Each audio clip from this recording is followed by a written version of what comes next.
I mean, and the dynamic is good. Your structure that you have is good. I mean, just everything. And of course, just with the personalities, not just your guys' personalities, but the community members that come on too. I mean, it's just, I know you did this to get to know them, but it's good for everybody to hear. I mean, it really humanizes the people that we play with on a regular basis. It really does. Yeah, I agree. It's nice knowing people's stories. I mean, that's the main thing too, is, like you said, you don't know where people come from. And this is just, it's a great equalizer. We all know that, it just makes everybody feel like more part of the community, I guess.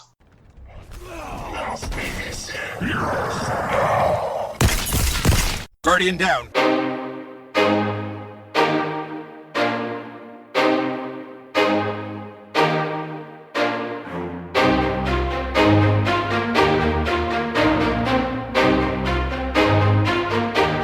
Hey, what's up, everybody? And thanks for hanging out with us today.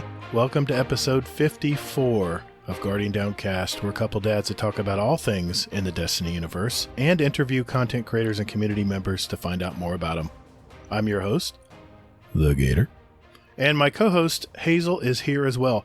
How's your week been, man? I haven't seen you this week much in gaming. What's been going on? Yeah. Well, I hadn't played, spoiler alert, I haven't been on Destiny except for, I think I jumped on Wednesday, I think, for the first time, and nobody was really doing anything. I saw, is it Ninja Muffin? Mm-hmm. That's Kate. Yeah, she was doing a raid, and I was just like, everybody else is busy, so I'm just going to do Crucible. Oh, I just played Crucible for maybe like an hour and a half, and then that was pretty much my time in Destiny. And it took me, did anybody else have this where it took 10 minutes to find a game? Well, it's connection-based matchmaking, right? We're not supposed to have that problem anymore. Wink, wink, nod, nod. Yeah, exactly. So, okay, well, just making sure it's not just me. But, okay. So, yeah, so there was that. And then also this week, I've also been basically focusing on the fitness challenge that Fluffy put out there because I don't want to let Aviator Walden down. So, yeah, for our team, I'm working hard for that. I spent probably 2 hours at the pool today swimming with my daughter. Very cool. And I am dead tired. I know the feeling. Yeah, I'm with Milks from the Death RX guys over there, and yeah, we're called Gator Milk. That's our team. It's a great concept. Having a we got Gator Nut. Why not have Gator Milk? You can milk anything with nipples? Don't. How do you milk a gator? Don't. Very carefully is my guess. I have nipples. Do gators have nipples? I have nipples, Hazel. Does that mean you can milk my nipples? Sorry, it's a callback to an old movie. Yes. Great movie, actually. Yes. But besides that, not much else going on. Just getting ready for Pokemon Go Fest with the wife and kid. So, nice. Yeah. So, yep. What about you, man? Well, I think it's week 3 of kitchen detail. I think I posted a picture in Discord. All the cabinets are in. Everything's ready to go. We're just waiting on those countertops. We picked out the granite that we're going to put on. Looks really good. I'm excited, and we're just finishing up the floors. That's why I had to walk all the way around my house outside to get into my office because I can't use the hallway tonight. It's all been freshly mortared up. So I got notes from the boss and a Post-it note on the sliding door saying, "Nope, go around." So that's why I was late tonight, guys. Hey, you know what? Before we introduce this awesome guest tonight, I wanted to give a shout out to everyone who shared the love last week, whether it was a DM, a Twitter, or in our Discord towards our 1-year show last week. The messages and comments, man, they really meant a lot to me and Hazel. And I just wanted to, again, shout out everyone who, like I said, shared the love last week and congratulated us. Thank you very much.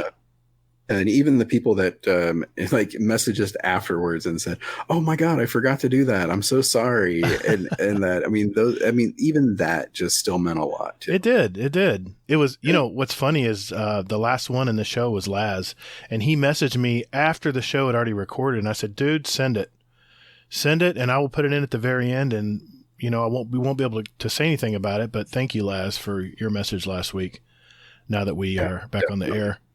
It was a lot of fun, and I tell you what, I think I listened to that ending about 10 times now, and I'm already criticizing myself that I could have gotten better clips from some of the I'm just my own worst enemy, it seems. But thank you everybody who expressed their congratulations to us. So, well, I'm excited to talk about our guest tonight. He is an old school gamer and a longtime friend of mine who might know a thing or two about running a gaming community.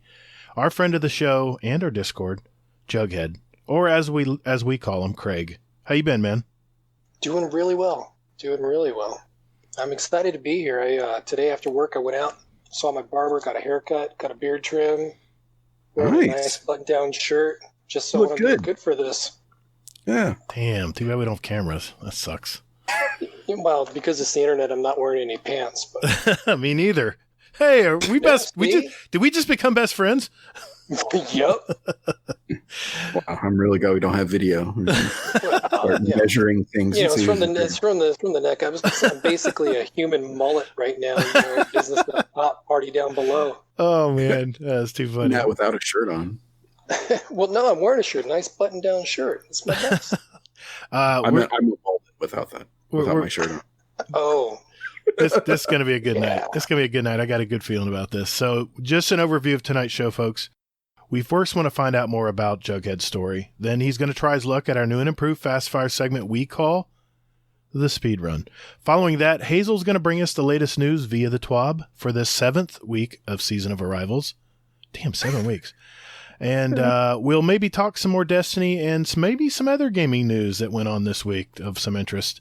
Then finally, we'll all answer questions from our community and add 2 songs each to our Guarding Downcast show playlist on Spotify and iTunes. What do you think, Craig? Ready to do this, man? Let's do it. All right, let's go.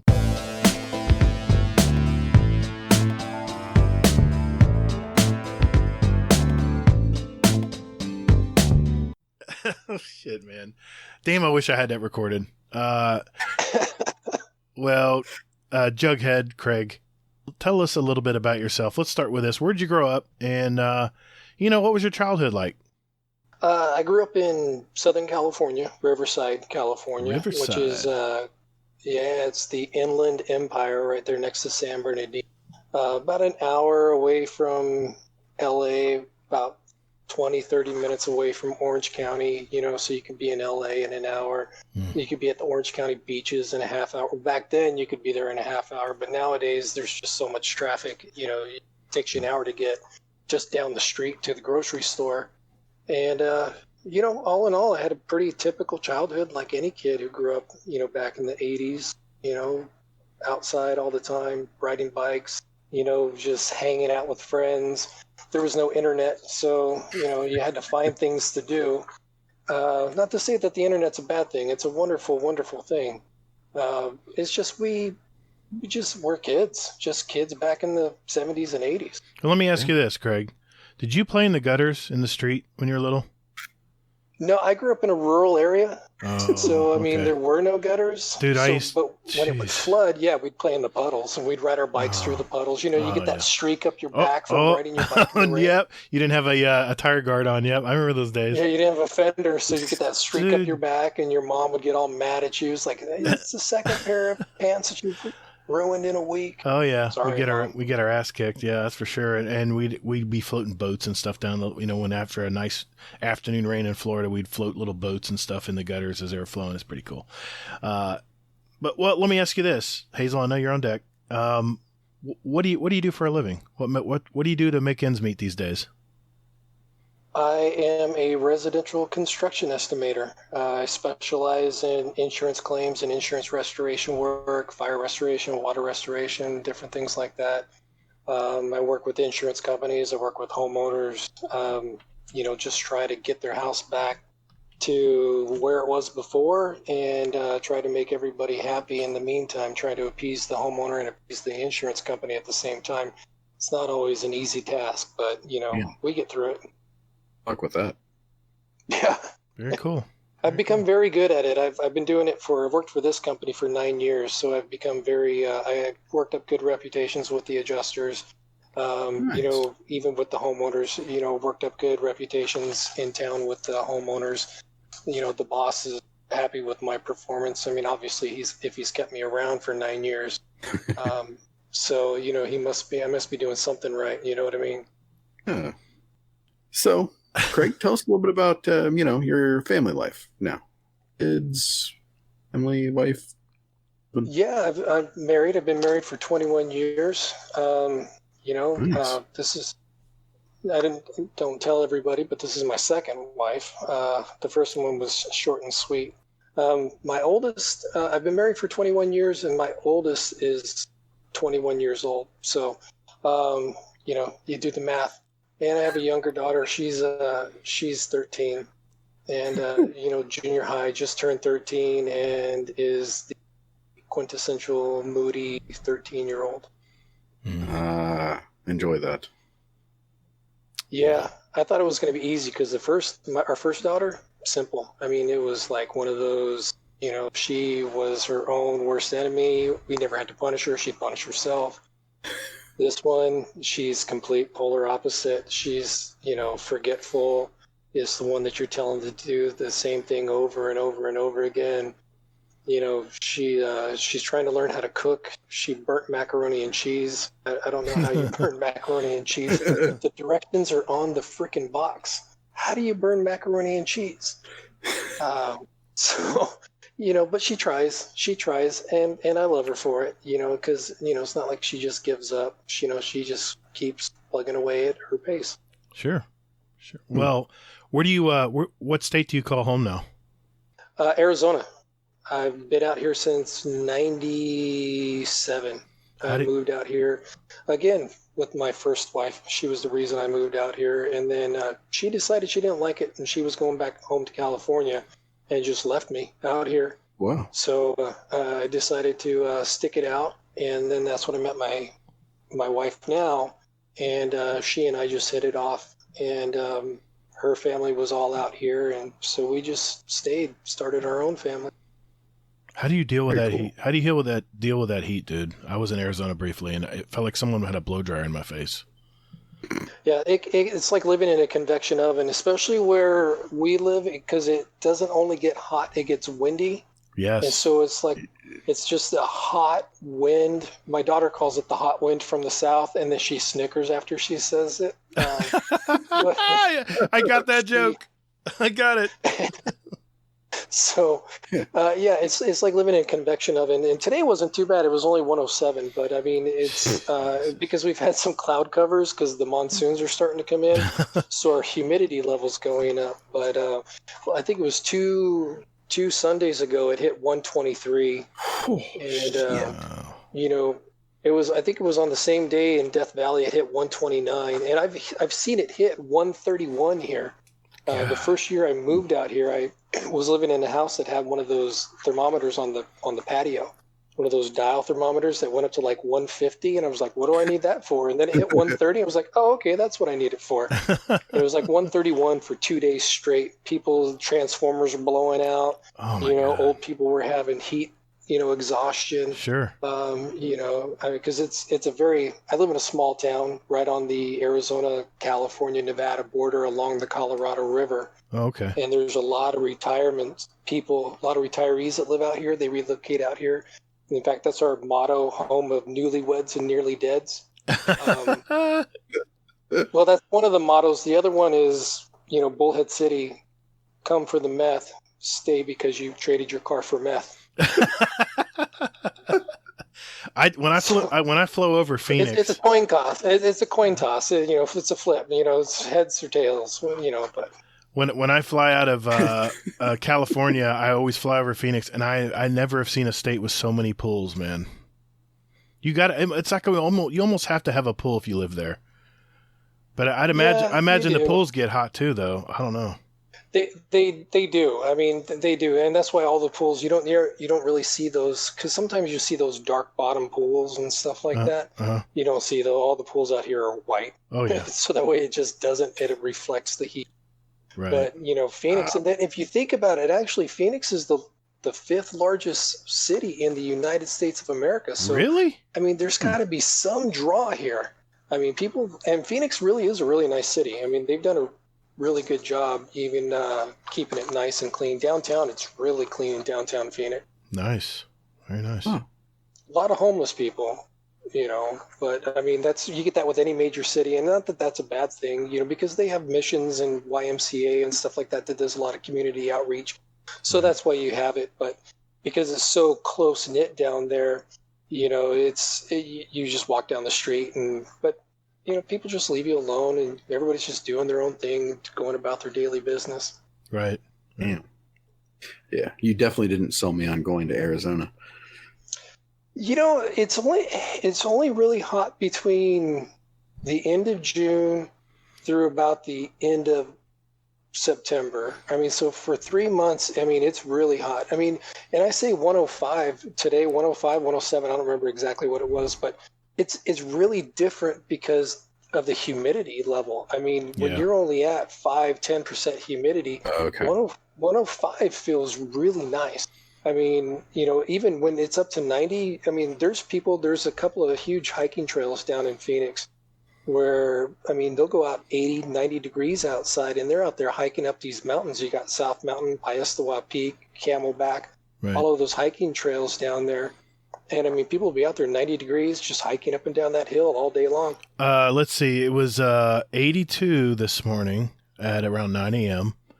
And it said, he's looking at the weather apps, the feels like 99 at 9 a.m. That's how bad the humidity is here. It's just... Yeah, it was... I watched the morning news just to kind of get the weather, and this morning in my area at 7 o'clock this morning, it was 88 degrees. Yeah, but it probably feels like 88. It does. Actually, it feels a little bit less because, I mean, the sun's just barely come up. I mean, I've been outside at 2 o'clock in the morning. I used to be a building inspector before the recession hit. And, I mean, we had inspections because crews would come in and work in the summertime, but they'd work at night. Like if they were doing a grocery store remodel or something like that, they'd work from midnight to 5 a.m. And so we'd go out and do inspections at 2 o'clock in the morning, and it would be 110 degrees outside at 2 o'clock in the morning. God almighty, man.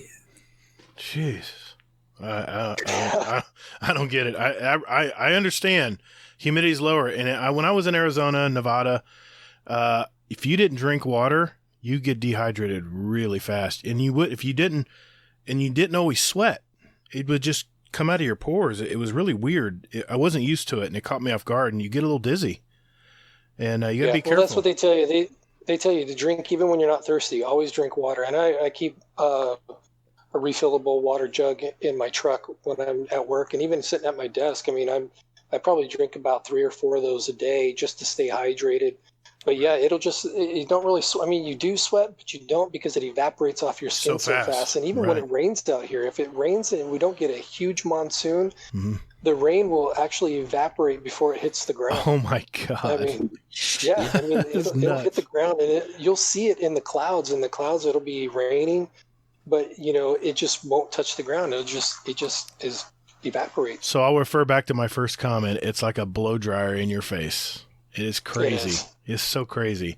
And what's up with the rivers there? Some of them are like pea green. I don't get that color. They're like bright green. You seen those in? I think, some of those ones like down in Phoenix, like the Salt River and stuff like that. Oh, is that it? Okay. I think that they do. I think it has some algae bloom going on in there. The Colorado River is blue. Okay. Okay. And it's nice. We don't go to the river as much as we used to when we were younger. Because the younger kids and the younger crowd goes there. So we've gotten to that age where like those dang kids are coming up here and ruining our town. Hold on. And get off, kid skater. Get off my lawn. Back in my day. I'm sorry. Go ahead, Hazel. I'm sorry. We've all been there. We've all heard that from Gator. Uh-huh. Yeah. Well, I mean, you get like that. See what you have to look forward to, Hazel? I mean, you get like that. It just happens. You know, you don't want it to happen, but it does. Right now, I'm already kind of that way already. Yeah, My wife it's a slow transition. It is. You know what it is? You know what it is? Your patience level just evaporates as you get older. You're just like, you don't have the patience anymore. You're like, figure it out, dude. Come on. Let's go. Yeah. Well, that's why. What do you hear? What do you say when you hear stupid things on TV? You just find yourself going, ugh. Yeah. Yeah. That's the thing. Like before we had my daughter, my wife was always like, why in the hell are the kids outside so loud? Why do they have to scream everything? Then you find yourself, you're just like your parents. Yeah. Well, now all of a sudden we have a daughter and we're like, oh, wow, she just screams for no reason whatsoever. Okay. Now it all makes sense. Yeah. How old is she, Hazel? 5. Or, well, almost 5. She'll be 5 in like 2 weeks. 5 turning 10. That's a fun age. I always had great. That was the best times for me with my kids because they're so gullible at that age. They'll believe anything you tell them. You know, I had my oldest daughter convinced that, you know, she really liked Curious George, that she goes, well, you know Curious George's name and you know this person's name. How come you don't know the man in the yellow hat's name? And I told her, I said, well, that's because it is his name. I said, he's a Native American and his last name is Yellow Hat. And his first name is Manning, and it's Manning Yellow Hat. And she goes, really? I go, yeah. I said, it's true. You know, he's native. It's just Manning Yellow Hat. She believed me up until high school. What's really scary, Craig and Hazel, is when you tell your kids these things, you forget to tell them that you were just kidding, and then they grow up and they're 20 and they're like, that's not true, really? My daughter did this to me the other day. She goes, that really? I thought you told me it was this. I'm like, I might have been, might have been bullshitting a little bit, just a little bit. Yeah, maybe a little bit too. Yeah. Yeah. Well, you know, it's like one of those things too. Is like you try to convince your kids that chocolate milk comes from brown cows. Oh yeah, it's the same thing. Yeah. You know, it's just when they get older, you just see how far you can push it and how gullible. I'm trying to remember the ones I told my son. He was so gullible. And you tell him it's a life lesson. You try to play it off as a life lesson. Right. You know, it's like rite of passage. Right. Yeah. Yeah. I'm just trying to get you to understand that you know you don't have to be. You shouldn't trust anyone. Yeah. You know, except for me. You know, but, I mean, even though I mess with you the most, but you should still trust me. Yeah. Exactly. All right. Well, Craig, getting back on track here. So tell us about your gaming history. Where did it start and where did it go from there? It started in Corona, California. It's a suburb of Riverside right there. It's another city, but I was about 6 or 7 years old, and I was in a Yum Yum Donuts, and there was an Asteroids arcade machine in the corner. Yes. Nice. And it was the first one that I had ever seen. And me and my sister, we had walked, because again, back in the 70s, this was like 79, 80, somewhere around that time. It was safe to walk the streets of California. And so we walked down to Yum Yum Donuts, and, you know, and I was begging her for a quarter for this machine. And she only had enough to get us 2 donuts. She's like, I don't have any money. And the guy behind the counter at Yum Yum Donuts goes, hey, and he gave me 50 cents. And, you know, I immediately lost that 50 cents because Asteroids is not a game for 7-year-olds. But at that point, I was hooked. You know, it was just like every time I was like, let's go to Yum Yum Donuts. Let's bring an extra $1 in quarters to play the game. And then, you know, it was like, okay. And so we'd keep going down there on the weekends during the day. And then, you know, all of a sudden after that is when all of the arcades started taking off, and, you know, you started having Pac-Man Fever. Todd, I'm sure you remember that. Hazel, I don't know if you remember, but Pac-Man Fever, and then you had Miss Pac-Man, and then you had Donkey Kong. And arcades were everywhere.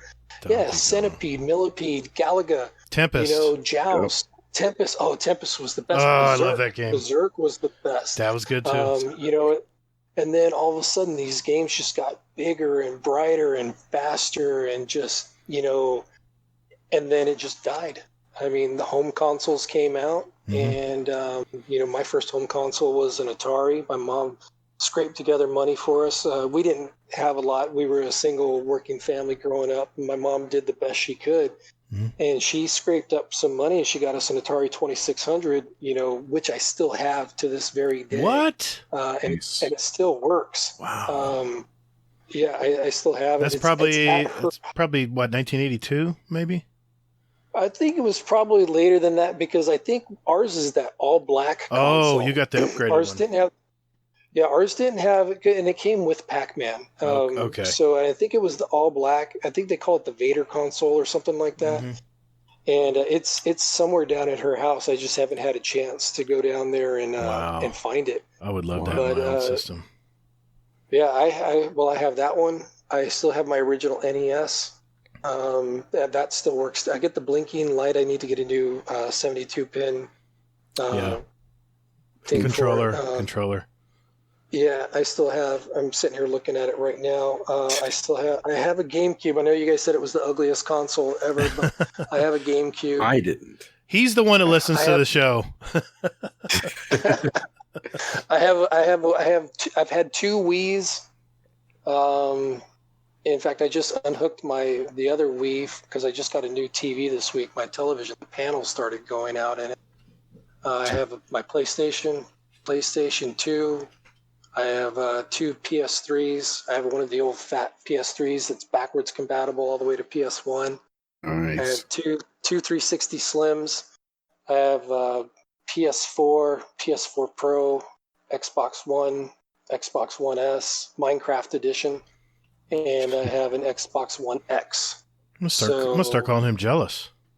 Yeah, I have a gaming laptop that an MSI that nice. I play all of my PC games. You're all in, man, like me. So yeah, I got a little bit of a problem, but that's all right, man. It's a good habit. It's a good addiction to have. It is, because again, come for the meth, stay because you traded your video games for meth doesn't sound too good to me. It doesn't. Yeah. Well, just a question for you then, offshoot of that. What were some of the key games for you? You have like seemingly every system ever made, so. Yeah, well, and that's not even the ones that I got rid of. I also had a Sega Master System, which I regret getting rid of. Oh. I had a Genesis, which I regret getting rid of. I never got a Dreamcast or anything, but I did like the Sega systems. I'd say the one game that really stands out that I've played religiously over the years is on my NES. I had Metal Gear.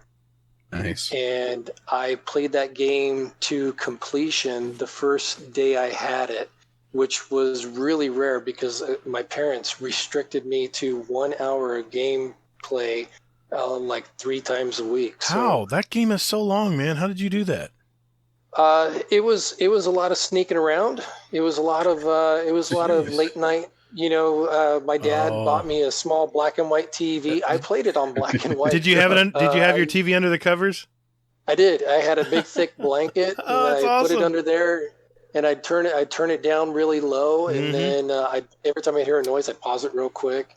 But yeah, I mean, I played it through to completion, and then I had a friend who had Snake's Revenge, which is the unofficial sequel to that game. Right. And so I was over at his house, and we played that game through completion. But I've just been a diehard Metal Gear fan from that very first game, and it was just blew me away. It was like nothing I had ever played before because it wasn't that side scroller like every other game had been at that time, or a maze like Pac-Man, Miss Pac-Man. It was actually, I mean, there were screens, and the screens you could go from side to side, up to down, all these other things, and it was just, for me, I was really, really hooked at that point. All right, you passed the test. You were definitely an OG. I got to ask you this though: how did you ever run into Destiny with all these consoles and all the games you play?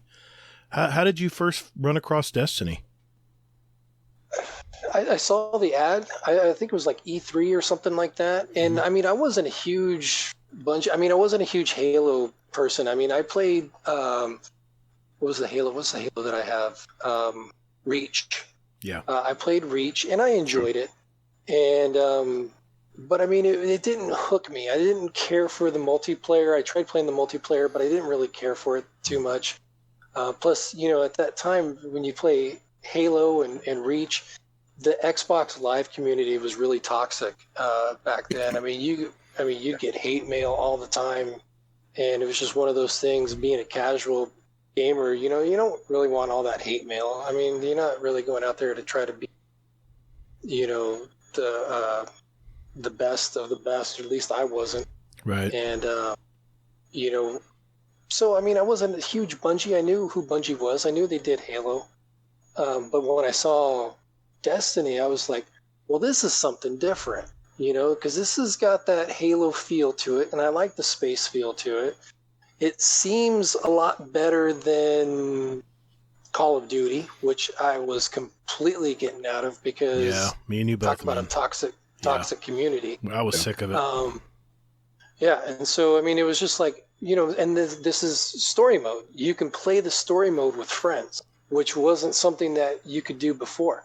All the co-op. I mean, everything was co-op. From the time you get in to all your missions to everything was co-op. Right. And there was no other game like that. Battlefield wasn't like that. Nope. Call of Duty wasn't like that. There was nothing like that. And I thought, this is really cool. I can play online, but not play online.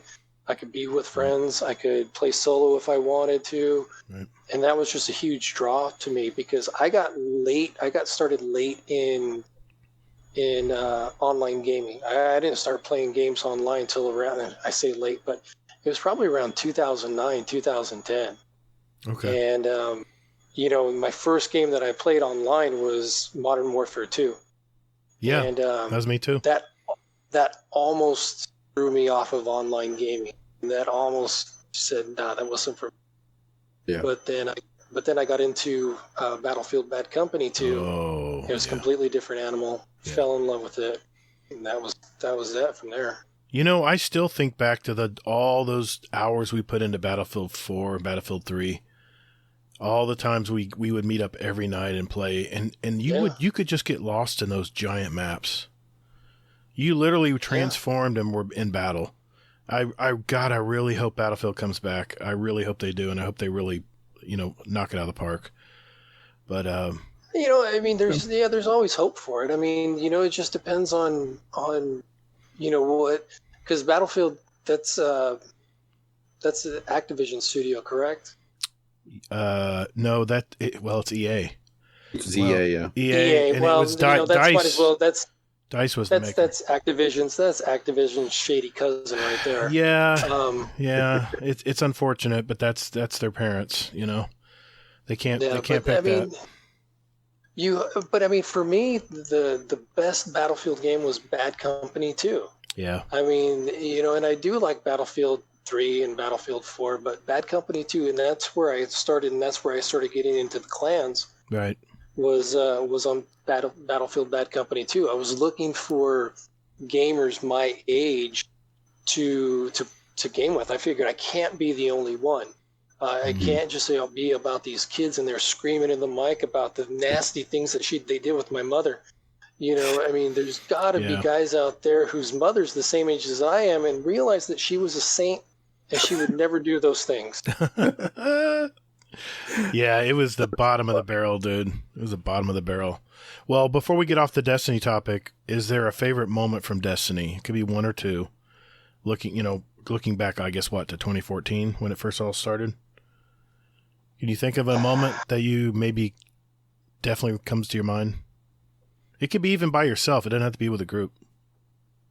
It was just, I think it was the first time I played it with the group because when I got it, because I was on Xbox for a while. I mean, That's where you and I would hook up. And we hooked up on the PS3 at the beginning, but then when I started getting into the Xbox, and I know we're going to get into that later. Yeah, right. But after that, that's when I got my PS4, and so I was able to hook up with all of those old friends on my PlayStation Network again, and so that's when I hooked up with Angry Dad, and I think even you and probably Army Vet and a couple of other guys, and when I was able to hook up with those guys again and just do the co-op, Not even go on to online Crucible, because when they first launched, there was no Crucible at that time yet, I don't think. Well, see, it was the Grumpy Old Gamers clan, I think, wasn't it?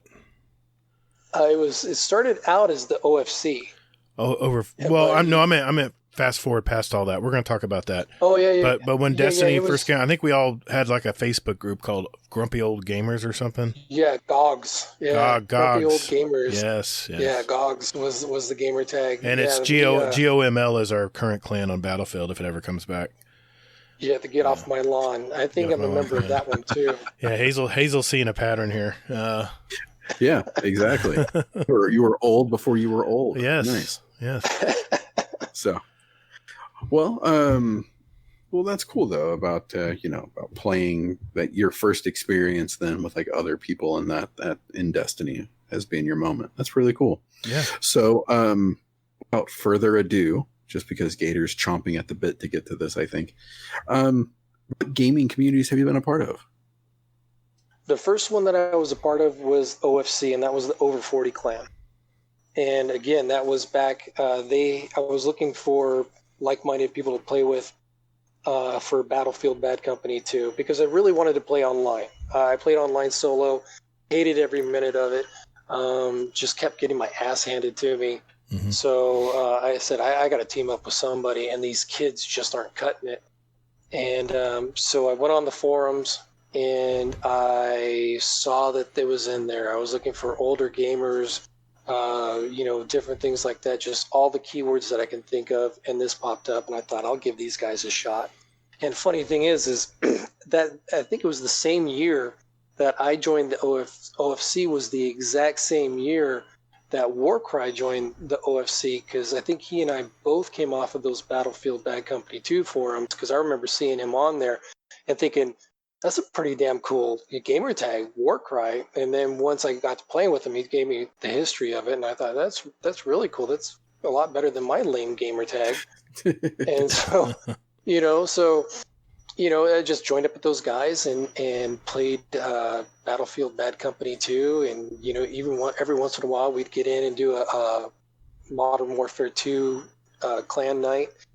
We'd get in, we'd do, what was the other one that came out that was by EA? Medal of Honor. Medal of Honor. Was it Medal? God, that was such a glitchy game. Yeah, but we'd still play it. And I mean, I just had a blast playing with those guys, with guys like Jason, who was Vic Jamani, Flatline. Mm-hmm. Flatline's Ghost. Medic. Yep. Yeah. The Nighthawk. Yep. Even back with Kim, because Kim had come on, shortly after that. Yeah, he was Army vet. And so, yeah, and so we, just hanging out with those guys, playing those games, and it felt really good to be with those guys who had the life experience that I did, who knew, what I was going through, and even if we were just sitting there and the chat was completely silent, we all knew what each other was going to do. We all knew we could work off of each other. Even if we said absolutely nothing, we knew that, we knew that Todd was going to run around the outside of the map, Who, me? We knew that Medic was going to run right down the middle because he was a running gunner. We knew what everybody was going to do. We knew their position. And it was really good dynamic. It was really good. Good times, man. Definitely. Nice. Yeah. Well, okay, let's talk about it, because what happened after the OFC? I think you guys decided to start your own gaming community on your own, didn't you? Well, we the OFC started out as a Wii clan, believe it or not. Yeah, they were playing Call of Duty on the Wii. Yeah, and they used TeamSpeak, and so they started out as a Wii clan, but a couple of the guys like Flatline and Medic wanted to move up to the next generation or to move up to a PS3. And so that's how they got started on getting members in there for the PS3. Right. And then at that time, right around that time, I can't remember exactly when, my nephew went into the Navy. And he got an Xbox, and he told me, he said, Uncle Craig, he goes, I'm going to be in Japan for the next few years. I'd really like to play games with you, because he and I used to play Sonic together all the time when he was a kid. That kid was great at Sonic. He used to kick my ass all the time at it. And so we would sit there and we would play Xbox. And then there was a few other guys that got Xbox, and they would come over. And then a couple of the admins at OFC said, "Hey, you want to head up our Xbox division? We think we can cater to the over 40 clan or the over 40 crowd on the Xbox as well." And I said, "Sure." So we put it together. I wrote the kind of mission statement or a description about what we were about, and just headed that up, started the Xbox, started hitting the forums, putting feelers out there, and it grew quick. I mean, it grew really fast. And then it started getting, when you get a lot of people together and you get a lot of different personalities together, sometimes you get conflict. And that's what happened, because Modern Warfare 3 came out, and it had that clan system. And it had the competition system where you can go in and it had I forget, it was that clan tree system. Clan Wars. And so, but OFC, in their mission statement, it was, we are a non-competitive clan. Right. And there was thought a lot of people, not that the AGA was competitive, and not that I didn't see a problem with it. It's just that the admins, the founders of the clan, didn't want that kind of stuff in there. And so there was a few guys, and I believe the AGA was kind of the brainchild of Cloud, of Daryl. Yep. And Flatline, and I believe Victor Manny, Jason. Yep. And Jeff. Warcry. And myself. And they wanted me to head up to do the same thing with the AGA that I did over at the OFC. And I said, yeah, sure, that's not a problem. I'll help you guys out. We're friends. And so that's what I did. And actually, I was doing admin for both. I was the Xbox admin on AGA and the Xbox admin on OFC. The OFC didn't like that. They were like, well, what's stopping him from going and telling our secrets? I'm like, secrets? I thought you guys were a non-competitive clan. It's a gaming clan. This isn't the FBI. This isn't the NSA competing against the CIA or anything like that. It's a gaming clan. We played freaking video games, for crying out loud. And so at that point, I just said, you know what? I'm going to respectfully bow out. There's a lot of guys here. There's a lot of mods that I promoted up to mods, and I gave them my recommendations to take over from the admins. And just that's when I went full blown over to the AGA, and then stuck around with those guys for a couple years, and then things just kind of started falling apart. Plus, life started getting in the way. Right. And basically, I did the same thing. I just told them, I said, guys, I can't do this anymore. I need, we got to put somebody else in charge here. I gotta bow out, because I just can't do it. Life is getting in. I took a break. Well, you talked about the AGA, how it got started, and the admins of AGA, especially Warcry. Do you still talk to a lot of these guys today? I'm just curious. Not as much as I'd like to. But yeah, I mean, the guys that I still have on my friends list, and fortunately they haven't cleared me off of their friends list. Yeah, yeah, I mean, when we get back together and start gaming together, I mean, it's just like old times. Yeah. It's the last night we did a raid with Jeff, with Warcry, and some of the other players that I haven't. Well, Larry, I mean, because Larry's been around there since the beginning too. That's right. That's right. So I mean, we did for which was the Spires. Spire Stars. Yeah, we did that, and Jeff's not really chatty. He is not in game. Try having him as a guest on the show. He was fine. He was fine. I'm just kidding. I tell you kidding. what, that Christmas rendition, I mean, I just about fell out laughing. I was like, this is the most awesome thing that I've ever heard before in my life. I think I got to give Hazel credit. I think that was his idea. Yeah, it was great. I was just like, yeah, I was like, that's cool, because Jeff, you get him in there, but when he does get to talking, he's hilarious. He's funny. It's like last night we were playing the Spires, and it was the very first section where you have to stand on the columns where you have to stand next to the columns. They pass the ball between each other, and you jump on the column raises up, you pass it to the next person, and you do that 2 rounds and throw it in the middle. And he was up on this very top column. We're like, Jeff, where are you? He's like, I can't do his voice. It's just way too deep. I'm up here. He goes, I'm up here looking for enlightenment. And I said, well, what'd you find? I said, did you find any? He goes, no. And I go, maybe you were asking the wrong questions. And he started laughing. But that's the thing. I mean, it's like when I get with these guys, and hopefully it's the same way when they get with me online, it's like there's no time pass. It's just like that old friend that, that you haven't seen in a while, but things just click. Get right back into it. And even though you haven't played together, like again, Todd, when you and I hook up, I know if we're playing Crucible or if we're playing something, I still know where you're going to go. I know your pattern. I mean, old habits die hard, brother. You haven't changed it that much, and I still run, full bore right down the frickin' pipe, right down the center. And I'm usually the first one to get killed. I'm a terrific bullet sponge. But I try. I do what I can. Like I said, but before we were talking about earlier, I know my role. I know I'm the guy who dies in the fire, Hazel, and I know my role. But again, there's nobody who doesn't contribute in some way to the game, and especially when you're playing with a group of people, a group of like-minded people who are in there playing, because we all know our role. We all know that there's no such thing as an insignificant role. Somebody contributes in their own way, whether it is a bullet sponge or whether it is the person who gets the highest KD.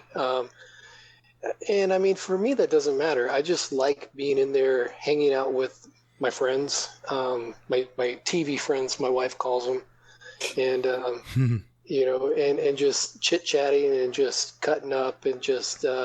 A lot of times I can get quiet too. Like when we did Leviathan, I know I was quiet because I was just trying really hard not to mess up too much. And, and plus, plus when everybody else gets in there talking, it's kind of hard to talk, and I don't have the best internet service either. So, sometimes you don't know what they heard, if they heard you, if they didn't hear you. So, it's just one of those things. Yeah, well, I'll tell you this, though. If I would have known that was your second time doing Leviathan, I would have fucked with you a whole lot more. Oh, yes, he would. And you know what? That would have been great, because I would have been like, okay, I know where this is going to go. I know what Hazel's all about now, so that's cool. That's cool. I'm going to go ahead and I'm going to go ahead and set these little robot sentries off, just so that way he has to redo it over and over and over again, because I can hear it in his voice. He's getting frustrated. So, oops, I don't know what they saw. It wasn't me. Now, correction. Okay, I never got frustrated. My co-host, on the other hand, he did get a little chippy. He was a grumpy Gus. I get grumpy sometimes. That's just me, man. Yeah. But I had to diffuse Gator. He was very good at doing it too. Is that he does. Now I've played with some guys who get frustrated, but Gator is just like, he's just like, come on.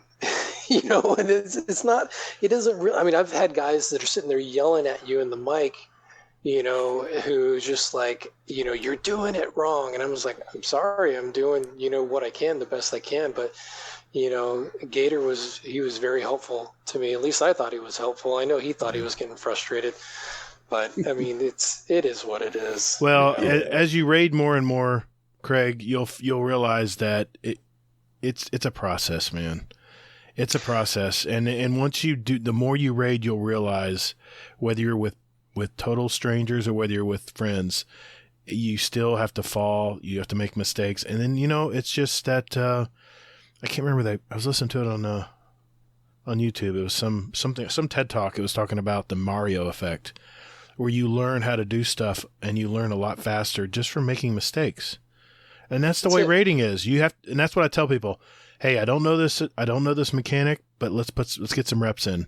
Once you get the reps in, no, that's the way life is. Exactly, and that was the takeaway from the TED Talk. This is the way we should be learning life. When we know they did an experiment, I guess, where they had to solve a problem, and one group they would take away they give you a little currency to begin with. They take away like 5 currency if you did it wrong. The other one, they didn't take away anything. They just started over like Mario. And, damn it, you got me saying the Mario, the different, shit. Anyway, no, Mario is the correct way to say it. And Hazel has converted me now. He's converted me.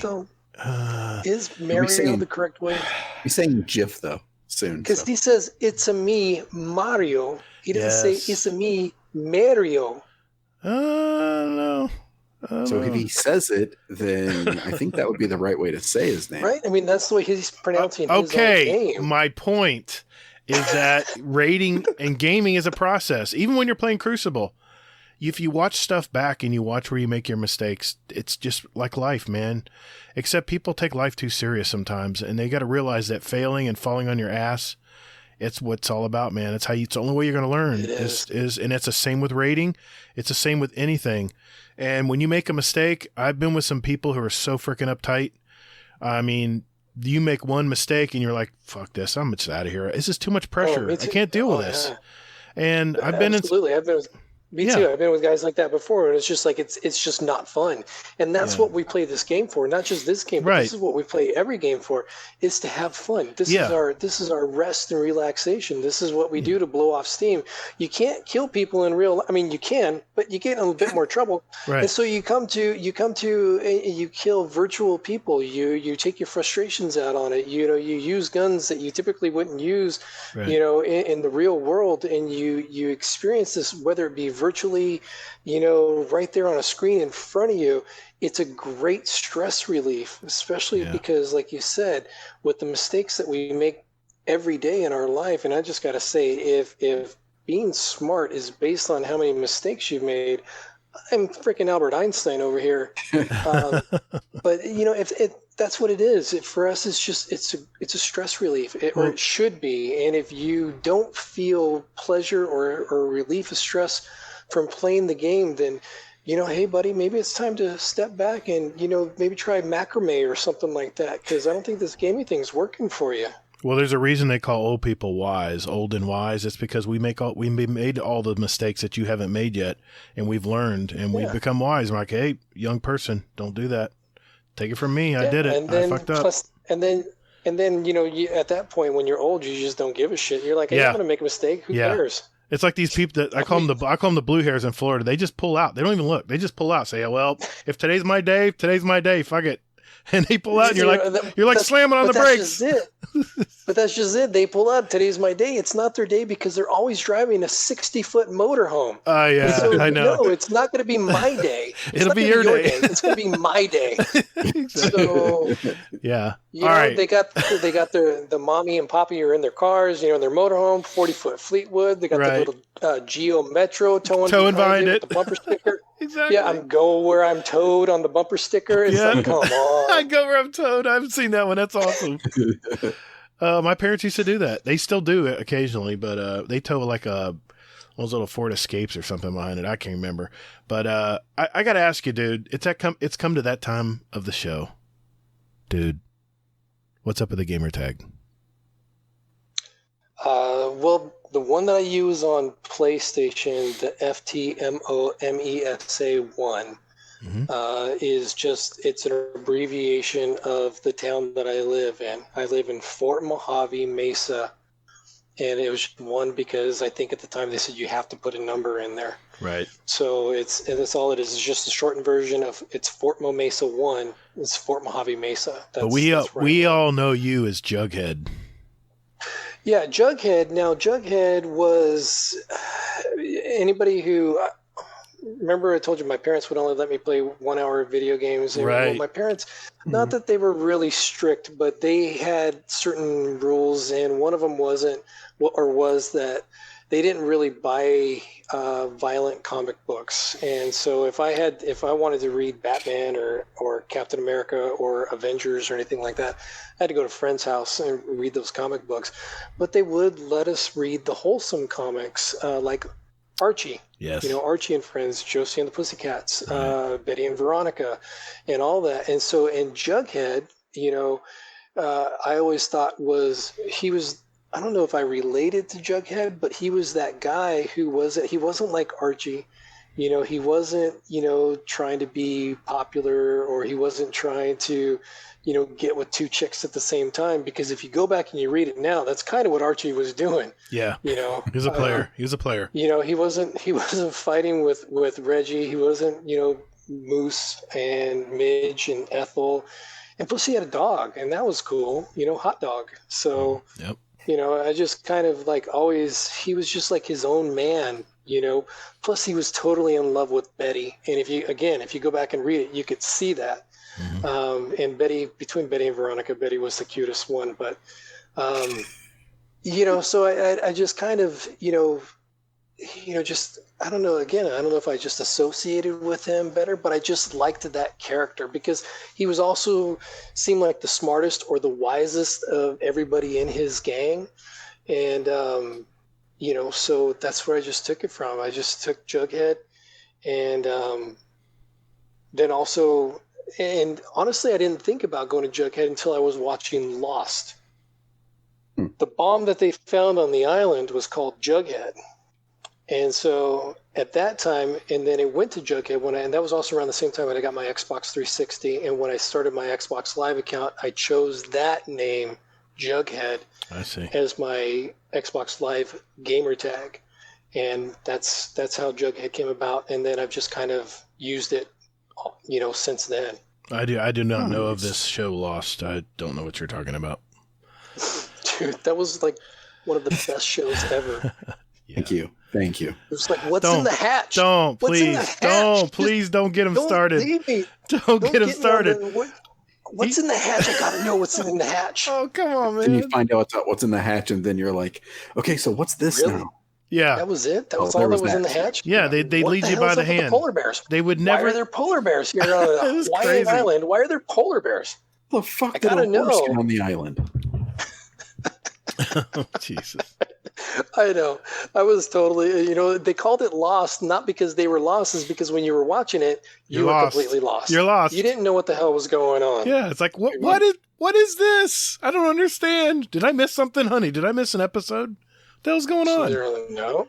Oh, what a great... It was next week. It was a great show. It was. Yeah. All right. So... before Gator, to derail Gator and his hijacking of our show. So, do you have any hobbies outside of gaming? I love to cook, and I don't know if cooking is a hobby, but I have a gas grill, I have a smoker, I have a Weber kettle, and then I have a Charbroil makes an appliance called a Big Easy, which they hail as an oilless turkey fryer. And I love barbecuing. I love outdoor cooking. I love when family members come over and just making a big spread. I don't know if it's a hobby, but that's probably the closest thing to a hobby because I do different things. I make my own barbecue sauce. Nice. I learned how to smoke. I haven't smoked a brisket yet, and so looking at the Discord. I forget who it was. Was it Chris? I think it was Chris who had all the brisket and the smoked meats last week in the Discord. I was just like, I have to try a brisket, but it's too hot right now to smoke anything because when it's 100 degrees outside, you have to adjust your temp. And when you're trying to smoke something at 225 and it's already 115 degrees outside, it's really hard to regulate your temperature on your smoker. Wow. Does it creep up on you? Is that what happens? I was just curious on the smoker. You said, what does it creep up? Is it hard to keep it down? Is that the key? It's hard to keep it down. Okay. You learn how to adjust it. You learn, maybe instead of firing off, because what I do is I smoke a lot on my Weber kettle, and I use a method they call the snake method. And you usually it just coils around the bottom of your kettle. I got you. And you usually use about 4 to 6 coals to fire off one end of this snake. But what you have to do in the summertime is you have to cut that down to almost half. Oh. Maybe only use 3, maybe only use 2. to adjust that temperature, because when it's 100 degrees at 9 o'clock in the morning or 8 o'clock in the morning, you still don't get that. And, it's still just too hot, and the inside temperature of your grill is really high. Mine doesn't face the sun, but even in the shade, when it's 100 degrees in the shade, that really does affect what you're cooking and how you're cooking it. Sorry, Hazel, I cut you off, man. Were you going to say something? No, I was just going to ask. I was going to say that yes, I mean, cooking is definitely a hobby. I mean, for the amount of effort that you can put into it, yeah, especially if you make your own sauces and things like that, for sure. Yeah. Yeah, I mean, it's just something I've always done. I've always really enjoyed cooking it, and it's not even just the cooking and the process, because that's a lot of fun. It's being there with friends and family when they sit there and they go, "Hey, where'd you get this barbecue sauce?" It's like, "Oh, it's just a little something I whipped up in my new Ninja blender over here." So it's just something I threw together. Do you like it? Oh, I haven't tried it yet. I'm not sure. I got you. All right. Well, we got 2 more questions. I'm going to ask one, and then Hazel will take us out. My question that I'm going to choose is, what's one thing about you that no one, when I say no one, I mean not no one, but maybe us gaming community guys and gals maybe don't know about you? I was reading the show notes and I was trying to think about it, because I'm pretty open. But one thing that a lot of people don't know about me is that I have rheumatoid arthritis, and it affects everything in my daily life. In fact, it's so bad to where it's started to turn my fingers. So I don't have the dexterity like I used to when I was younger. So a lot of times, and that's why I take really long breaks too from gaming, because I just, when it's cold outside or I'm having a flare up or something like that, I can barely move my hands, or I get what they call trigger finger, where your finger locks up. Oh, yeah. And so it can get pretty painful sometimes. So that may be something that people don't know. Is that why you have, or maybe in a warmer climate, is it better than if you were to be up, say, in Minnesota or something? Is the cold definitely your enemy, or it definitely would be the cold is definitely my enemy, and humidity, moisture, cloud cover. When the barometric pressure goes up, I can really feel it pushing down on my joints. Wow. But I keep it pretty regulated with medications. I take 2 injections a week. Plus I have daily medication regimen that I'm on, and vitamins. And that's not just all medications. It's also vitamins and supplements and different things like that. Sure. My wife makes sure that I take those things and stay healthy. My wife's she's an ER nurse. Oh, wow. So she makes sure that I take my medications. She gives me my injections every week. She makes sure I take my vitamins. She makes sure that I'm not eating a steady diet of red meat. And so she makes sure I get my vegetables, and she cooks a lot of fish meals and chicken meals, and and a lot of vegetarian meals, because again, I'm at that young age. I'm almost 50. I'm a few years away from 50, but she says, I got to keep you around for a few more years. So I love it. My wife says that greens. too. So yeah, for as long as we've been married, they want to keep us around for a few more years. So we must be doing something right. What I mean? They're not ready to trade us in just yet. Exactly. And I keep telling her, it's one of these days you're going to want to trade me in for a younger model. And she always tells me, I just got you broken in. Why the hell would I want to do that? Thanks. And then I tell her I'm going to go, once it comes up, I'm going to get a robot body. And she was like, well, okay. Thanks for sharing that, man. I know it's kind of personal, but appreciate it. Yeah, it's it's just certain things that, as much as we know each other, sure, we don't really know each other, and that's why it's always good when you guys ask that question. Well, I know you told me about it long ago, but I didn't know if you wanted to share that or not. So thank you for doing that. All right, Hazel, take us out. Why do you sound like that? What? We only have certain questions here. I'm not going to spring one on him. I mean, he seems like a really good guy. So I'm anxious. I'm anxious to hear this one though. Okay. You're saying it's a bad question. No, I'm not Gator. No. Do you have a motto or mantra?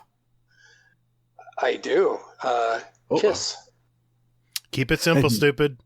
Keep it simple, stupid. Nice. That's it. I mean, a lot of people tend to overcomplicate things, overthink things. With and I have a habit of, you were talking about like spice cabinets and stuff. Is that what you're referring to, Craig? Like spice cabinets, not keeping it simple and not overstressing my about pantry. Pantries and stuff. You keep it simple. You just organize it by alphabet. Yeah, that's simple. Yeah. Right. For me, my thing is and again, like I put it in the Discord, it's like my family thinks I'm OCD because I want all the labels to face out in the pantry. I'm like, I just want to know.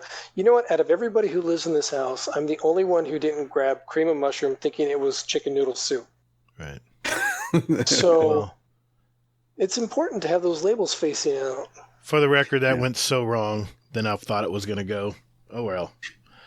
You're welcome. Uh-huh. Fun fact, cumin is not the same thing as cinnamon. I learned that the hard way. Oh, that on your toast. Ooh. Yep.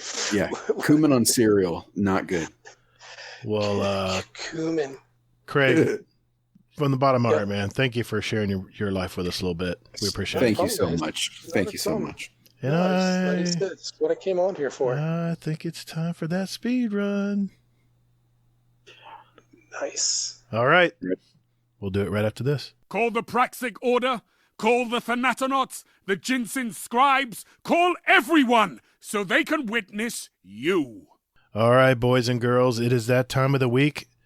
This segment is called the Speed Run. This is where we have a database of over 125 randomly asked questions, and Jughead will have 60 seconds to answer many as he can. These are short 1 or 2 word answers, and we're going to keep track of how many questions were answered by each of our guests in each episode.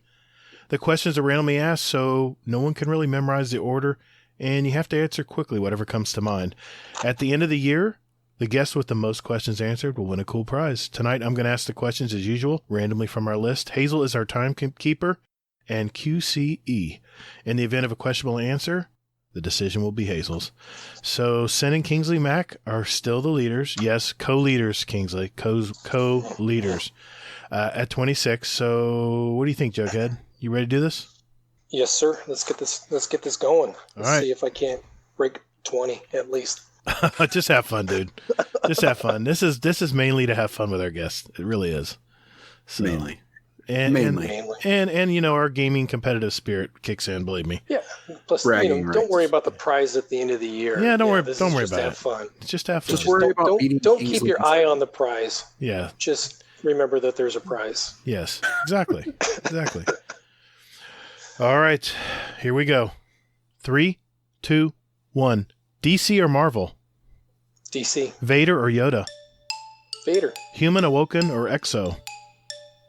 Human. Fishing or hunting? Fishing. Who's the bigger badass, Shax or Saladin? Saladin. What's your favorite summer activity? Staying inside. Apple or Android? Android. If you could live in any decade, which would it be? Back to the 80s. UFC or WWE? UFC. What's better, the book or the movie? Book. Is white chocolate actually chocolate? Yes. Who is your favorite actor? Paul Rudd. Favorite Destiny 2 subclass? Subclass. Hunter. Garth Brooks or Led Zeppelin? Led Zeppelin. Pineapple on pizza? No. Fallen, Vex, or Cabal? Cabal. How do you like your steak? Medium rare. Can you solve a Rubik's Cube? No. What's the best name for a pet? Spike. What is your favorite Destiny planet? Titan. Warlock, Titan, or Hunter? Time. Oh, time. Okay. Sorry, you must have cut out. I didn't hear. Oh, I'm like, yeah, wow, time. Okay. Hey, that isn't bad. I think you hit your goal. I think you did. Hazel. I think I got over 20. How did you do, Hazel? I have 20. That's what I have. You hit 20. See? Not bad, dude. Not bad. I think I got 12, so don't worry about it, man. Don't sweat it. Yeah, I don't know how those guys got 27. I mean, they must have lightning fast internet. They're half computers. Oh, is that what it is? I'm convinced Kingsley's half computer. I really do. That's good I'll work. have the bottom half. So, I don't know. I'll leave. Well, it depends on what he does for a living. Well, he does. Is he a biochemist or is he a porn star? No, he's more in the upper end of the spectrum. I don't want to know. I don't want to know. Maybe he's a biochemist porn star. You never know. There you go. There you go. I think that would be his answer. Yes. That'll work. Well, hey, folks, just want to remind everybody that we have decided to keep our channel labeled Speedrun Question Ideas in our Discord. So if you have an idea for a great speedrun question for next season, which will be in January, add them there. I did want to announce that we are going to have a drawing at the end of the year. For all entries in there, we'll be giving a $25 gift card, maybe $75 if Hazel finds out if he got 1,000 voices or not, which the jury's still out. But it's just our way of saying thanks, and thanks for listening, thanks for participating. So if you have an idea for a speedrun question, you can put up to 5 in there. We'll take your best 5 that me and Hazel deem our favorite. We'll have a drawing at the end of the year, and one winner will be drawn, and they'll win the $25 gift card. So good luck. All right. Well, I think we're at that point of the show, Hazel, where it's time to talk about this week at Bungie.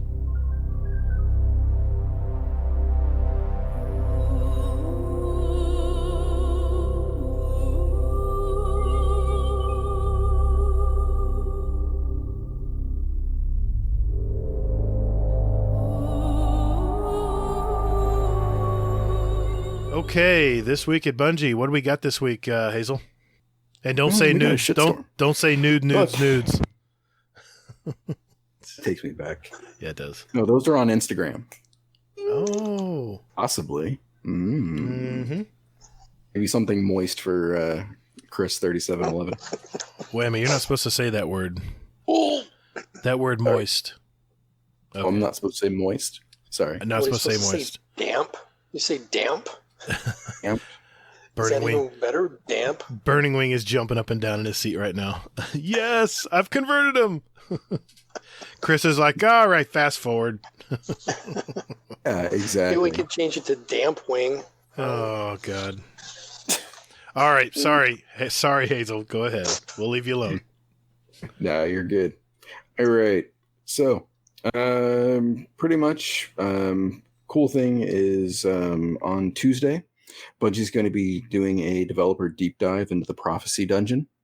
That's going to be at their usual 1 o'clock Eastern time frame or 10 o'clock Pacific. So that'll be kind of fun to look and see how trippy it is and everything along those lines. I'm actually looking forward to checking that one out.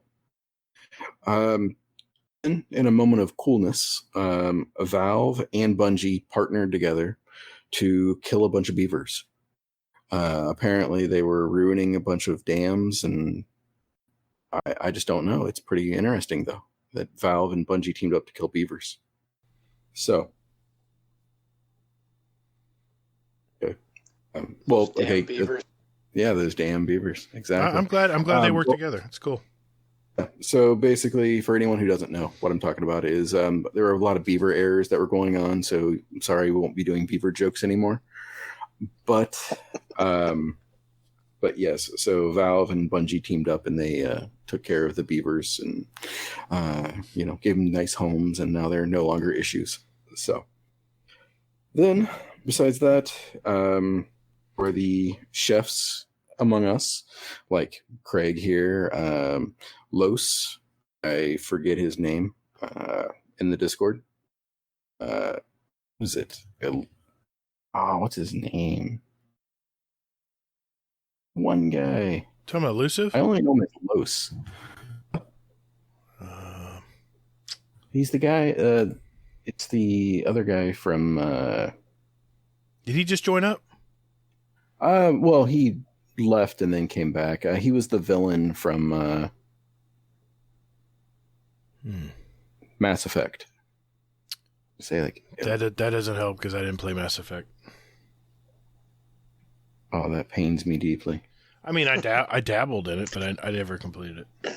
Oh, what's his name? It's one of those things, one of those games where it just took forever. It did. It took probably longer than it needed to. The Elusive Man. That's him. That's Los. I said Elusive. I said Elusive. Elusive. Okay. wanted to know the whole thing, man. Okay. So yeah, Elusive Man, Los on PS4. For and Craig, myself, any chefs out there, Bungie is releasing the cookbook. So I'm actually sort of interested in this. I don't know why, but hey, maybe make some Yowler doodles. Twitch Prime is going to be a thing again still. So they're giving out the tractor cannon, exotic ornament for it, a ship, and a sparrow as well. And then, after all that, is the little thing that Xbox released when they talking about their new games that are going to be coming out for the Xbox Series X. And apparently that Bungie is going to be releasing a special edition 4K 60 frames just for the Xbox Series X. Really? Not only that, but it's also going to be on Game Pass. That's right. Well, not the DLC, but not the seasonal content, but I guess the first seasonal season. content. No, they said the seasonal content was going to be on there. What? It said it was going to be open through the Game Pass. Yeah. Everything, including Beyond Light. What? Yeah. Damn. But do you really think that's? I mean, do you really think it's going to be any different than the PS5 content? I don't care about the content. I don't know. I care the fact that people are going to get it and don't have to pay for it. All right, you can get it now and not have to pay for it. The only thing you get to pay for is for the seasons, right? The seasons and for the seasonal games. But I mean, how much is the Ultimate for the Xbox anyway? It's like $60. what, $130 a year or $100 a year? Yeah, I pre-ordered it for a Gator. I pre-ordered it for my I think on Steam. We're not talking about that, Gator. Oh. No, the Ultimate Game Pass. Oh, I got that. Yeah, it's $14.99 a month. Yeah. Yeah, so I mean that's $180 a year. But it's also, you get other things as well, though. You get a bunch of other games and everything like that. You get Halo Infinite and all this other stuff for, $100 a month. Well, see, the reason I switched to it, I had Xbox Gold Live, whatever, so I can play online. It was like $60 a year, I think.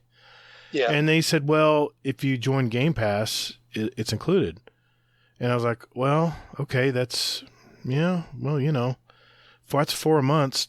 4 months of Game Pass covers what I'm already paying a year. And I just had it, I don't play on the Xbox much, but if I ever want to raid, like we're putting tons of raids together right now, it's really nice to say, yeah, okay, you're on Xbox? Yeah, I'll join up tonight. We'll jump in and do it. It hasn't presented itself yet, but I have an Xbox One X right here that's just waiting to be used. So I have the same thing through. I have cross save on my Xbox One X. I have Destiny on there. I also have it on my PC. Right. But it's.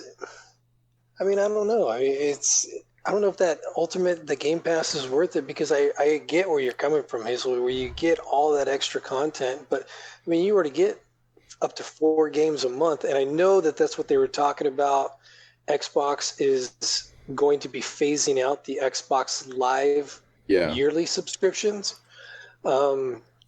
But I mean, I was happy just getting those 4 games a month because you get 2 Xbox One games and 2 Xbox 360 games that were backwards compatible.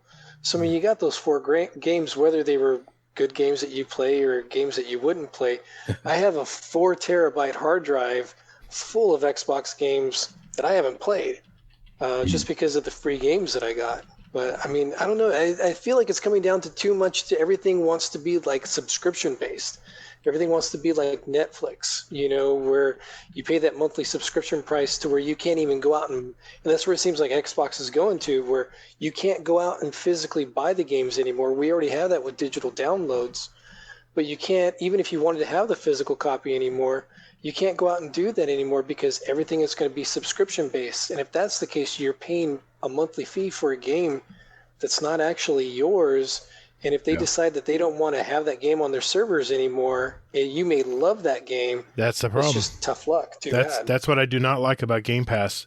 I was talking about this. I was in chat on Generation X Gaming. It's 30 and Still Gaming show on Twitch on Thursday nights. And I mentioned this. I said, there's the problem with Game Pass is you feel like you're on the clock. As soon as that game comes available, it's like, okay, so how long is this game going to stay here? And how quickly do I need to play this game before they send me these messages all the time saying, this game, we're leaving in the end of this month.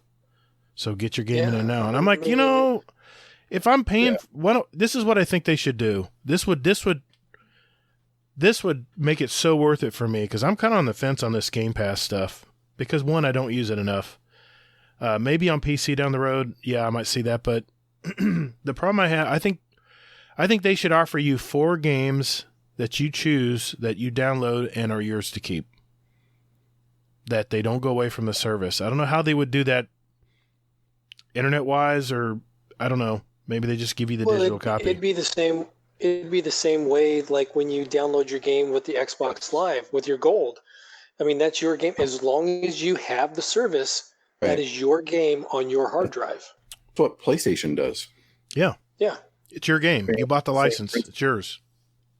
Yeah. That may be something. That would be a change. That'd be the game changer. It would be for me. If you got to keep the digital game, or you get to keep the license for that game, and you're able to do 4 instead of Xbox Live or Gold giving you those 4 games. If you paid for the Xbox Game Pass Ultimate, you got to choose from, maybe they'll give you like a choice of 10 games or 12 games, and you get to choose 4 games a month. I mean, that may be something that people would enjoy more. Well, I will say this. Sorry, Hazel, I know you want to say something. The big showcase they had, I guess, a couple nights ago. I watched it. I watched it live before I went to work. And real quick, before we get into that. Okay. I mean, so what do you guys think about Bungie doing this, putting this game out there? Like, what do you think their motivation is? Do you think it's, are they jumping ship from PlayStation? Are they no way doing bolster the numbers? I personally I don't think they're jumping ship from PlayStation. I think that, I don't know their numbers. I don't know if the numbers are even between PlayStation and Xbox. No, they aren't. No, not at all. PlayStation numbers are much higher. Then they're probably just trying to get more Xbox players to come into it. And they're trying to get more of a player base on Xbox because the numbers are way lower. That would be one of the reasons why I would think they would do it. Plus, Bungie has ties with Xbox because they did Halo for so long. They were the publishers and the developers of Halo, so they have that relationship history with them. Right. So that probably has something else to do with it, but I don't think they're playing favorites. I think Xbox may have just said, hey, here's a huge undisclosed sum of money. How about giving us some exclusive content? And Bungie said, hey, we'd like huge sums of undisclosed money. Absolutely, let's do that for you. And we were like, and they were like, okay, let's get this done. Now I got a question for you guys about this. I watched it the other night live. I'm telling you, I'm not seeing things. The gameplay on that preview in 4K 60, it looked like a different engine. It looked like a totally different game. I play on PC. I'm playing on 1440 at 60 and probably 80 and 90 if I want. It doesn't look as clear. Something does not look the same. The colors, something is different on that preview the other night than when I play on PC. I know the difference, and it definitely is different. I'm telling you, I think they might be going with another engine.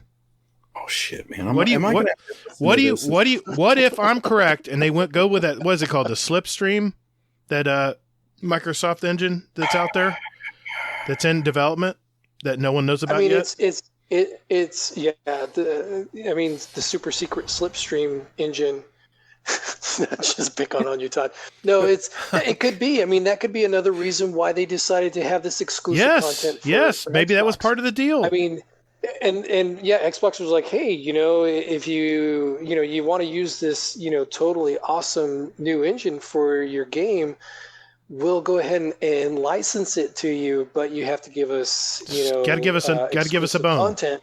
Yeah, exactly. And so, because again, like you said, the numbers on Xbox are not as high as the numbers on probably even PC. PlayStation is their bread and butter, and so PC's they have to not do something to get that.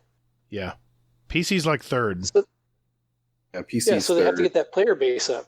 Yeah. All right, Hazel. I play on PC. I enjoyed it, even on my little laptop. Sure. I enjoyed it. It looks fantastic. The only problem that I have is when I played Crucible on PC, I must have hooked up to an Asian server. Yeah. Because player base. I just got my ass handed to me. I mean, it was just like I spawn, boom, headshot, dead. Spawn, boom, headshot, dead. Well, I was like, you know what? It doesn't help.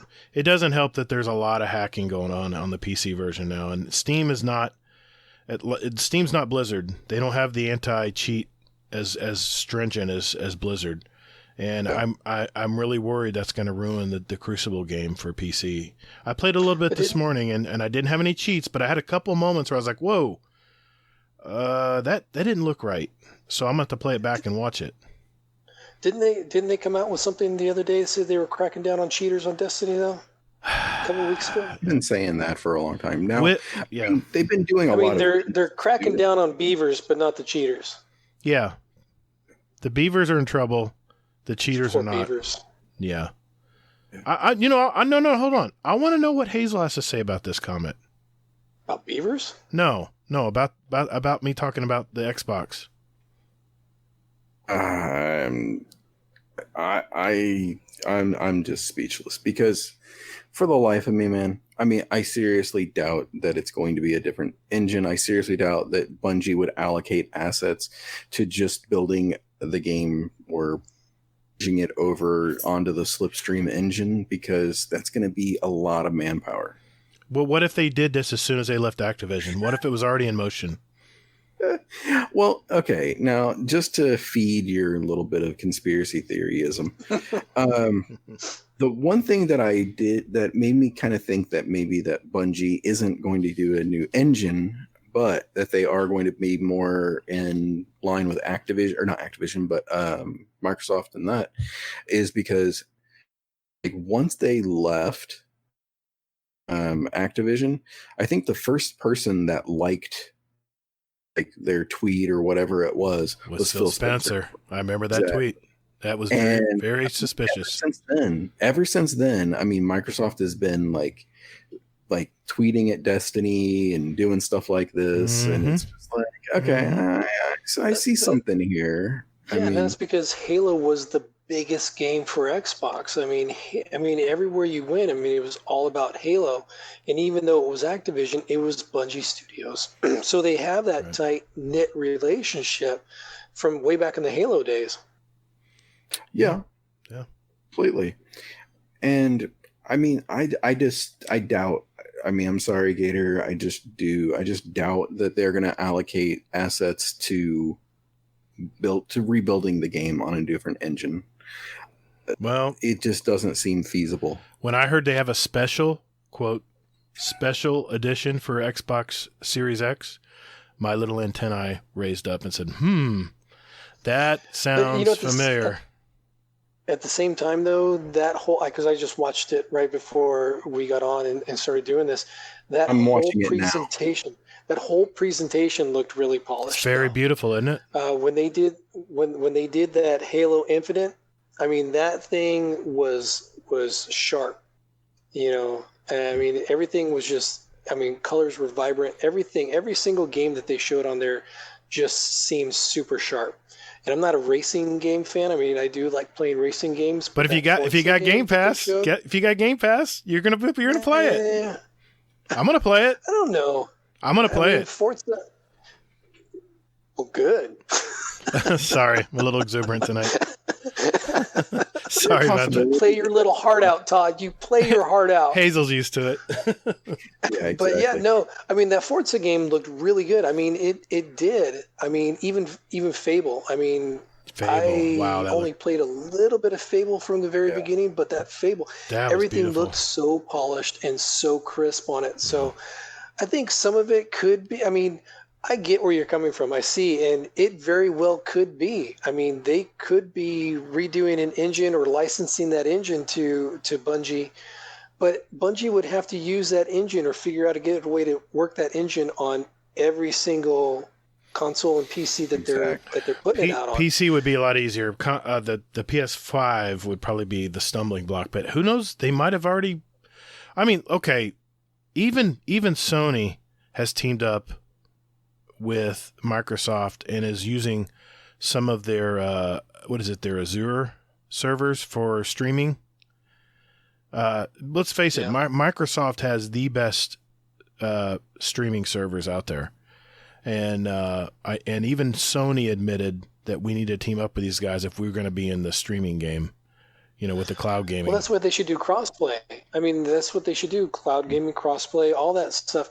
I mean, well, we all know because remember back in the day, Gator talking about back in the day is when I was running the Xbox clan, I had a huge flood of members coming over when the PSN went down for what was it, a month, 2 months? Oh God, that was horrible. Yeah. Yeah. Thank God I had an Xbox. I think that's when you came back over and we were playing Black Ops 2, I believe it was. Yeah. And I mean, there was just a huge flood because the PSN servers went down. I think it was for a month.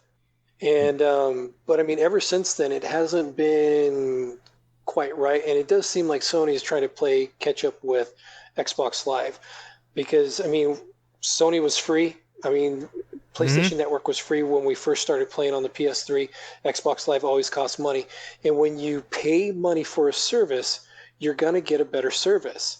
Yeah. And so PlayStation was late to the game with their PSN Plus, but once they did it, they were already behind and playing catch up. But that was the only thing because I think the PlayStation, to me, is a more superior machine.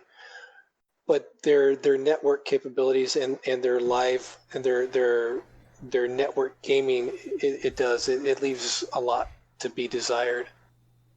Yeah. Yeah, I'm sorry, Hazel. Was there anything else we need to talk about from the TWAB, or are we moving on to the next subject? Oh no, that's everything from the TWAB, basically. Okay. So I've watched this, official gameplay trailer here from the Xbox showcase, like probably 5 times since we started this conversation now. Okay. So is it possible that what we're seeing is just 4K 60 frames? It could very well be. But I'll tell you this, Hazel. I've played on 4K 60 on my computer. It's possible. If I'm not moving too much, I can definitely do it. And the colors are definitely more vibrant. Yes, they are, but I'm telling you, there's like a film they took off of the screen watching that showcase, that trailer from Bungie, because it just looked different, dude. Something was different. And I'm probably just this is probably a high, pie in the sky thought, but it just dawned on me. And then when you told me about the special edition or special version for the Xbox Series X, that kind of sealed the deal for me, man. I'm thinking there's something going on I don't know about. Because they wouldn't do that. Why would they offer that? Why would they alienate the Sony PlayStation, which is their bread and butter, by the way? That's where a majority of their base is. Their player base is off the PlayStation network. So why would they alienate those guys? Well, you know that even though it's a special edition thing, it's not going to be that much different from what they're going to give Sony. And they may be giving this special edition to Xbox, but 6 months to a year down the road, PlayStation is going to get the exact same content because that's what they did with Call of Duty. Remember everything? Well, this is PS3 exclusive. But are they getting everything a month early? But that was special exotics. Are they going to do that? I didn't see anything saying that they were going to get an exotic early or something. No, it doesn't say like what's special about it. Okay. I'm thinking it's just I mean, this could be inflammatory, but what if PlayStation PS5 isn't 4K 60 frames? I'm telling you, Luke Smith said it's going to be 4K 60 on all next gen. He already stated that. I was just curious. I mean, because if it's not, and then it is only on Xbox, that I don't know. I think that would break a lot of hearts. That would never happen. And I'm telling you, when Luke Smith talks, I listen. I listen carefully what he says. Well, you dream about the man, for crying out loud. Well, of course. He hasn't come to me in a dream in a while. It's scaring me. I'm a little worried. Your dream man. He hasn't come back to me in a dream and talked to me for a while, so I'm going to have candy out on your bedside. Maybe, maybe tonight before you go to bed, you please, Luke, please. I need me in my dreams again. I need to chant more before I go to bed. I'm sorry. That's it. Luke Smith, like a football chant. Luke Smith. Yeah, exactly. Taking the field. It's Luke Smith. Yes. I'm imagining we need to get Jen back on. I want to know what she thinks about this. She already rolls her eyes. She rolls her eyes. Twice. I can imagine. Your wife sounds a lot like mine, where it's like everything that I say, she's just taken with a grain of salt. Yeah. I get the roll eyes. He pats me on the head. That's cute. Yeah, you're cute. You're cute. Yeah, you're so adorable. Just sit there and look pretty. Right. Well, we had a little extra time here. I threw a couple articles in there, and we can also talk about the Xbox reveal. What did you guys want to talk about? We got about, 20, 25 minutes here if you guys want to talk about anything else. Well, I mean, I think the Xbox... I'm sorry, Hazel, but I think the Xbox review... I mean, it's I don't know. I guess I just haven't seen enough specs on it because I haven't read enough about it. But, I'm all in on the PlayStation. I mean, this is the first console that I think that I'm going to pre-order. I mean, I've never pre-ordered a console before, but I think I'm going to pre-order this. And I'm pretty sure I'm going to go with the headset on this one, too. Oh, okay. Because that 3D audio headset, and I have a set of Sony Gold. The only thing I don't like about them is that they have vinyl ear cuffs. And when you sit there in your marathon gaming, it's not only do they wear out, it gets really, really hot on your ears. That's true. Yeah. Well, Hazel? Go ahead, Hazel. You want to add something? Well, I mean, I don't know. I mean, this is going to sound funny, I guess, but I'm kind of leaning toward Xbox a little bit. Only because Xbox has come out and they're showing kind of what they're doing. Mm-hmm. And I appreciate that, I mean, Sony just kind of came out and said, hey, here's this and this and this, and just completely blew Xbox away in the beginning. And now Xbox is having to respond by doing this. And apparently, I guess Xbox is going to be doing like one reveal each month now up until launch. So I don't know. I appreciate that Xbox is being so open about it all. But do you think that Xbox is being so open about it because of what Sony did on the PlayStation? Or do you think it's just a knee-jerk reaction in response to what Sony did? Because they still haven't said when the launch date is, though, right? No, and they still haven't set a price either. It's crazy. Yeah. I've never gone this long without hearing, especially on a new console. They said we're going to do special previews until launch. It's like, okay, well, when is launch? I mean, is it this holiday season? Is it next year, next spring, next holiday season? It'll be Nobody November. Still said anything. Yeah, I think it's going to be November. Yeah, that's what I was kind of thinking. Before the huge shopping season. Now, again, for the record, because I want to make sure plenty of people hear me say this, Xbox Series X and PS5 are going to be the same price. They're going to be $499 for the digital edition and $549 if you want the disc drive. I'm just going to say disc drive. I think I'm leaning toward that, but I don't know.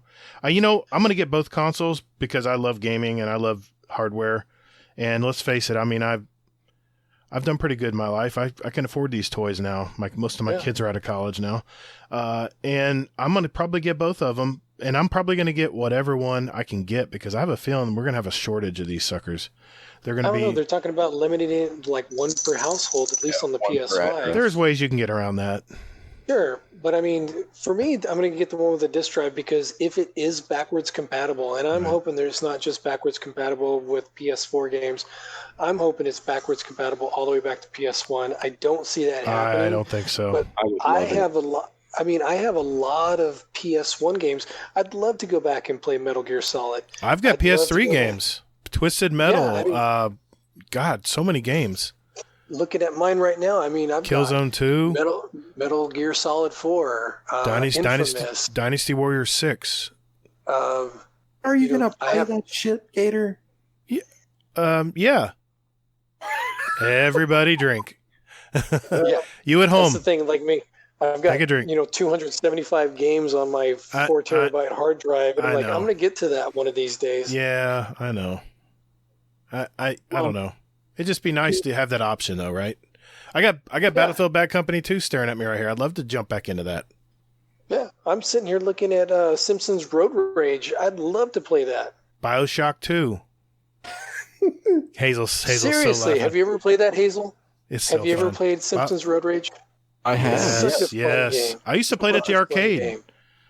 It was fun at the arcades when the pizza shops and stuff used to have it. Oh, it's fun. Yeah, I've got. Let me see. Looking at my poor Hazel's trying to get. He's trying to get a word in edgewise. I'm just trying to kind of bring us back in a little bit here. Sorry. Yeah, oh, you're good. But so about the reveal, though. Okay. So, did you watch it, Craig? I did. Okay. What do you think of Halo Infinite? I think, like Todd was saying, I think it looked really polished. For me, I don't know. I looked at it. I played it really quick. Like I said, I got a new TV this week, so I was watching it on my TV, and it looked almost cartoony. Now, wait a minute. For the record, I have not stated my opinion on Halo Infinite, just on Destiny. But I mean, to me, it looked kind of cartoony. But as far as the scenery and everything like that, it looked beautiful. I mean, it was visually appealing. It's very nice aesthetics. But I mean, it looked a little too cartoony to me.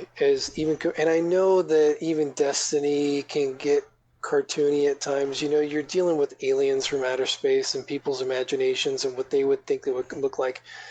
But maybe when the final game comes out, it's going to look more realistic. I didn't think it looked very realistic. Yeah. And you don't expect that on a Halo game, especially on something that is on a next-gen console. Well, you know what I mean? To me, it looked like it was Halo 1 all over again. Yeah. And that's what I mean. It looked cartoony. I mean, it looked like it was, like you said, Halo 1 back to the beginning.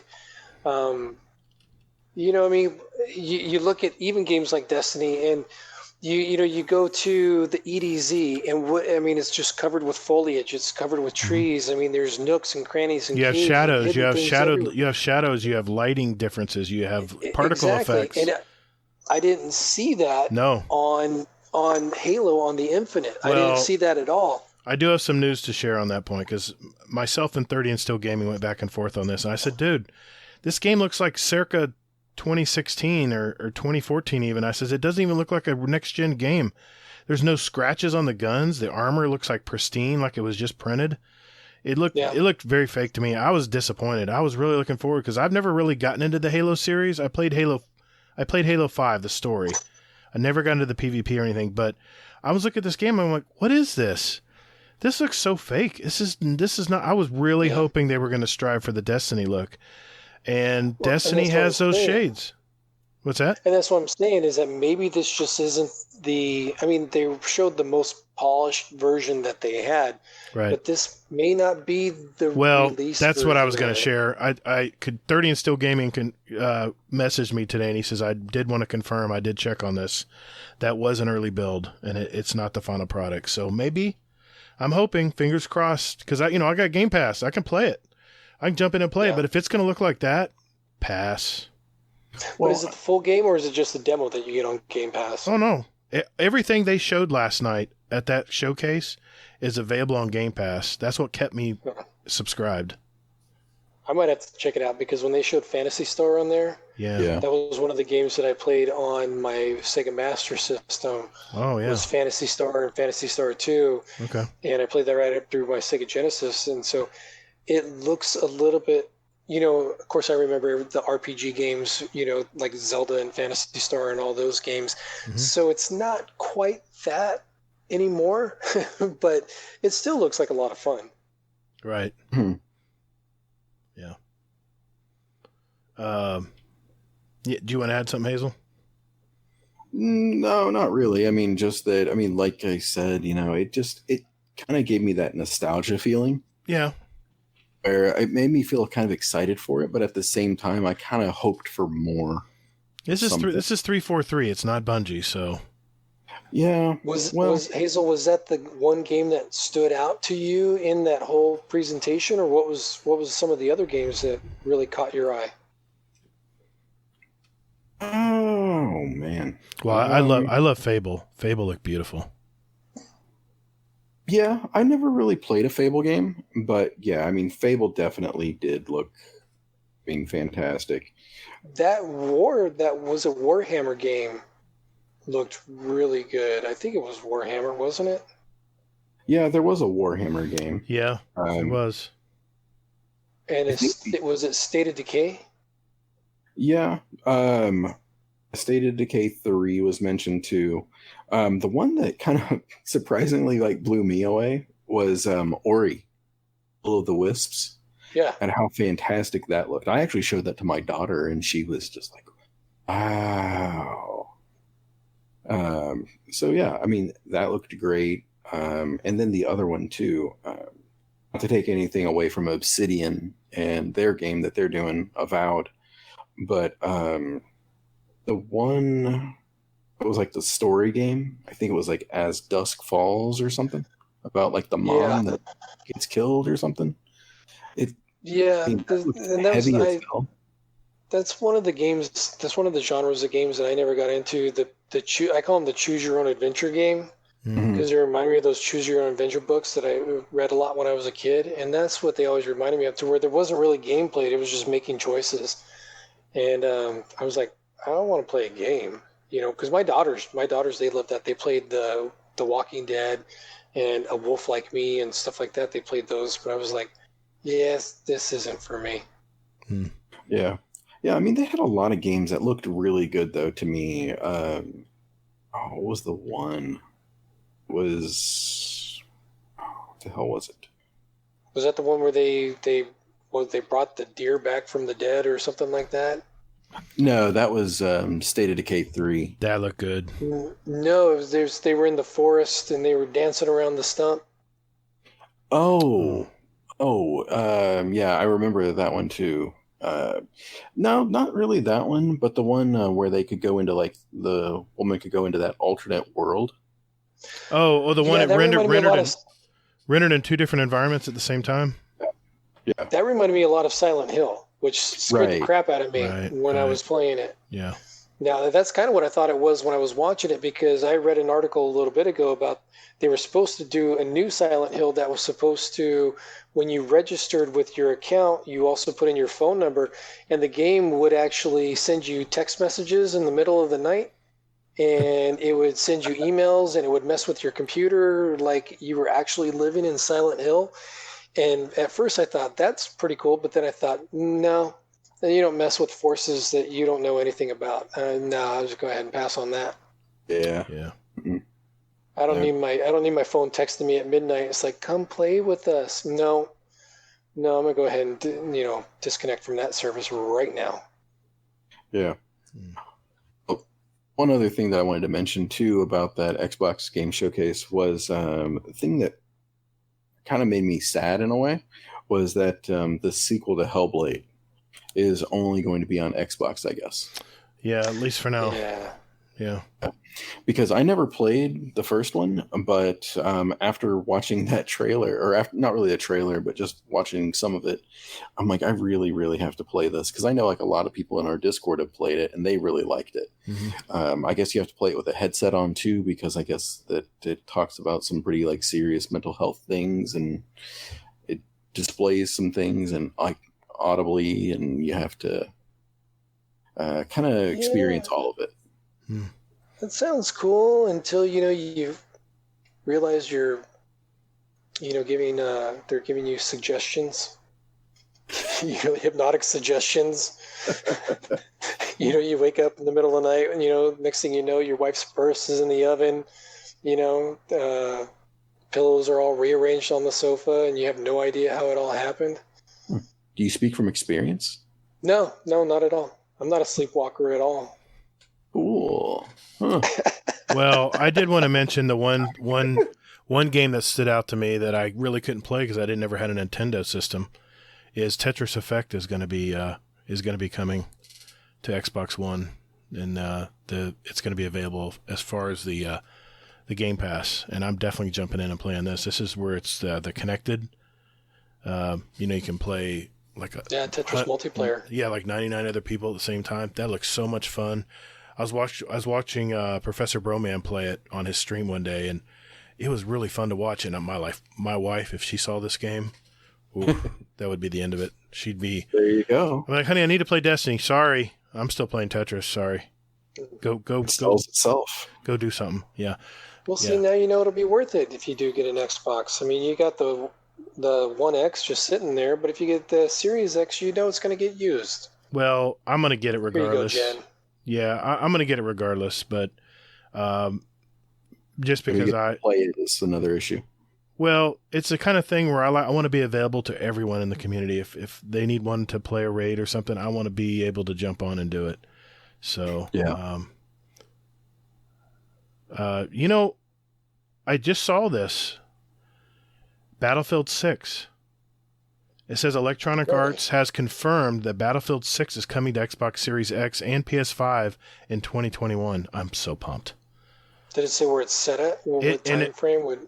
Well, it's all they tell you, but it looks to me like it's maybe like Battlefield Bad Company 2 years.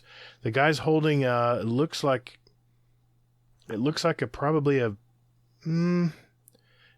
maybe a Russian Vietnam era weapon. So it could be like an AK-47. Not a 47. It's something bigger, like an LMG. But it looks circa that time. It doesn't say anything other than that. It says, EA said that Battlefield 6 will be targeting new innovation that will be enabled by next-gen platforms. We're still largely in the dark about what Battle 6 is about and whether it'll be available on current-gen models, but we can't wait to find out more. So that's all we know. But I love that they've officially announced it at least, so I know it's coming. Mm-hmm. Well, it's that season. I mean, you got the announcements, from Xbox, PlayStation. So now, all of these games and all these, just like anybody who's a Grand Theft Auto fan has been waiting for a new Grand Theft Auto for 8 freaking years. Yeah, it's going to happen. It's going to be happening soon, especially with the new consoles coming out. I don't think Battlefield 6 is probably going to be a fall release in 2021. That's just the way they do things. It's going to be one of the Christmas releases. Definitely. Well, you got to wait for all the bugs to get worked out. You get a couple seasons of the new console, then you release your game. Right. But no, I just want to mention that. I just saw that. I was just jumping in my seat. Nice. One thing I just wanted to throw out there. I don't know about you guys, not gloating here or anything, but did you guys get a $10 PlayStation credit today? I haven't logged on. I don't know. Yeah, I haven't logged on either. Okay. Yeah, I logged in and I got a message from PlayStation that said, hey, you've got a $10 credit. So, yeah, if you're listening to this and haven't logged in on your PlayStation a little bit, log in and check it out. See if you did. I've gotten that on Xbox before, where, because I was splitting my time between my PlayStation 4 and my Xbox, and I like to play sim games. And I have a lot of sim games on my Xbox. So, I mean, I've gotten $10 here and there over the last few years from Xbox, but I don't think I've ever gotten one from PlayStation. Yeah, I don't think I have either, really. But this was my first one, and I'm okay with that. Nice. Get you some glimmer. Yeah, there you go. You can buy that ship now. Some silver. That ship, it's 1,000 silver. That's $10. If you didn't get your little heart ghost, you can get your little heart ghost. There you go. I think I'm good right now. I don't know what I'm going to use it for, but He's like, no, I'm going to spend my $10 on something else. It's not going to be Destiny. Well, I did want to mention COD points. I did want to mention before we go here, there was a couple stories by Paul Tassi with Forbes. He's our big Destiny guy who writes a lot of stuff about Destiny. And one article he had was called 5 More Things You Should Experience in Destiny 2 Before It Kills Half Its Worlds. It said a few weeks ago I wrote about a list of stuff I think you should experience in Destiny 2 before the game vaults a huge number of zones for Beyond Light expansion, deleting a whole bunch of content, possibly forever. But he lists a few things 5 things actually here that you should probably work on that you may have forgotten about. The first one he mentions is the Ace of Spades quest. It may be possible that you can still be able to get the Ace of Spades some other way, but it hasn't been talked about. So there's some quests you need to do on Titan, finding caches, Cade's caches. Remember that part? So if you like the Ace of Spades, and they're not going to sunset exotics, that might be something to think about. The second thing was the Bad Juju quest. This was a bitch to get. If I will say this, it's a fun gun. If you like, for raiding and stuff, you like pulse rifles, this is a great gun because it gives you super energy and it regenerates and automatically loads ammo when you kill things. It's a really good rifle.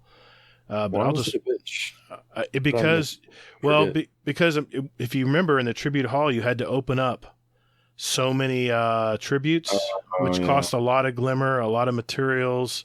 It was a material hog, and I don't think they've improved that at all. I think it's still the same. I got one. I ran it last season when we had to do the spires. I got one during then when I was doing all my makeup stuff. I used mine in Crucible, and I am very effective with it in Crucible.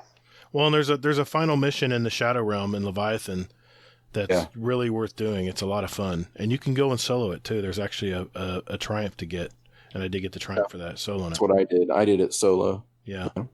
The third thing they mentioned was the Mithrax adventure, the 0 Hour quest to get your special pulse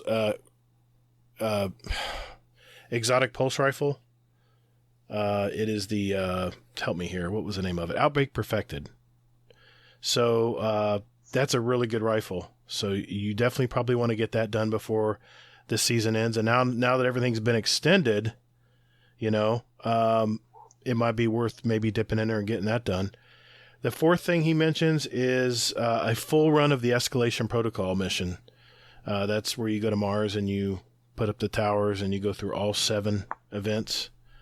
They're giving armor away pretty quickly now. And then the final thing is the Leviathan raid. This is what our Discord's been working on. We're getting the Leviathan, the Leviathan raid layers done. All of that. And there's some other raids too that are going to be going away. Like I'm so bad with these raid names. The Spire of Stars and the Eater of Worlds are the raid layers. Those are the 3 of the Leviathan, but God damn it.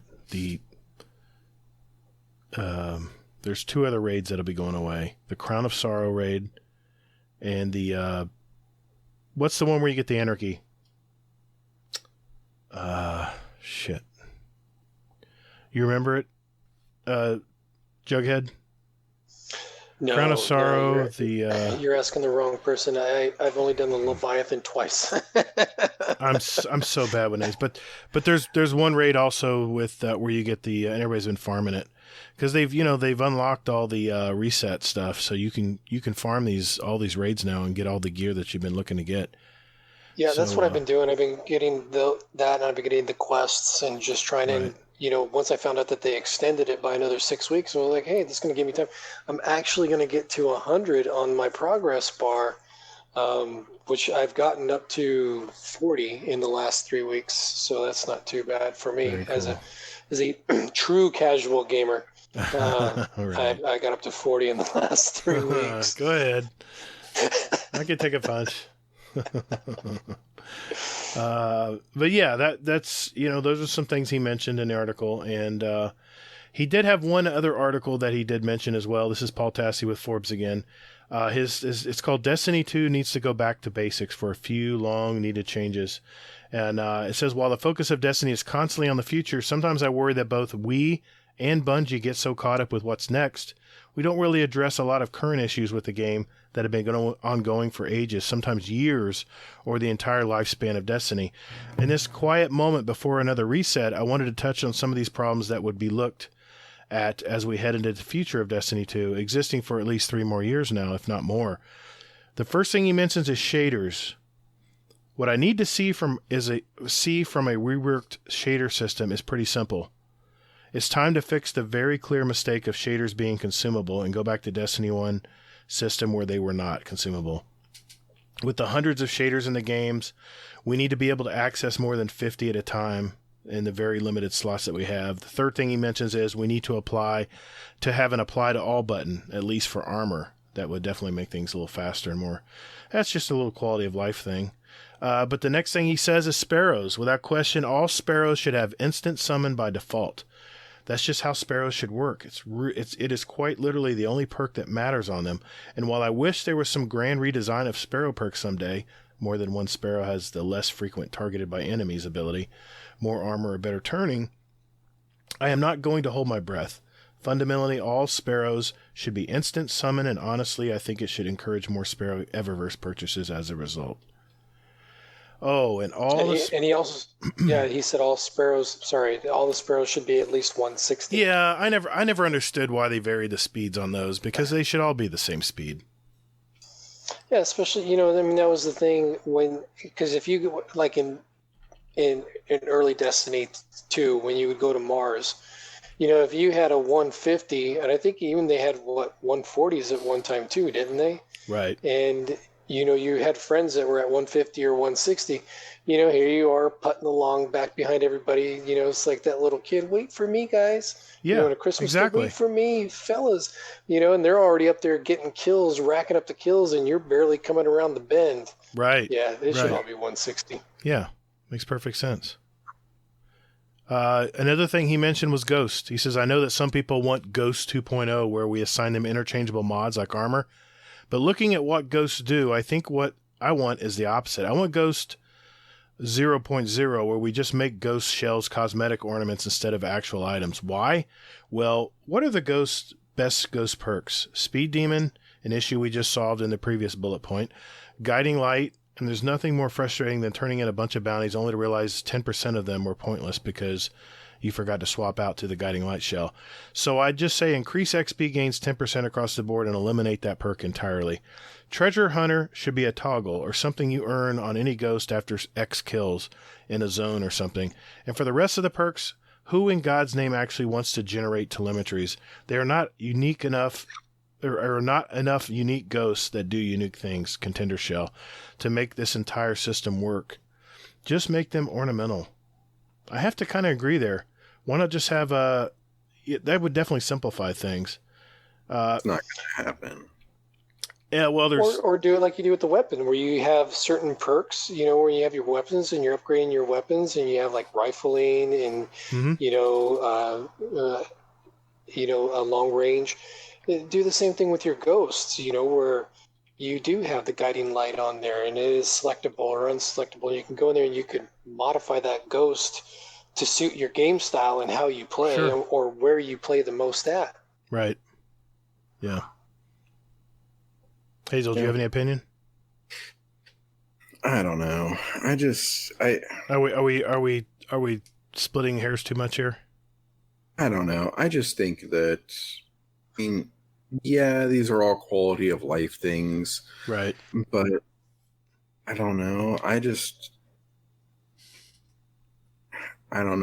want to see Bungie focus more on bigger things than spending time fixing this bullshit.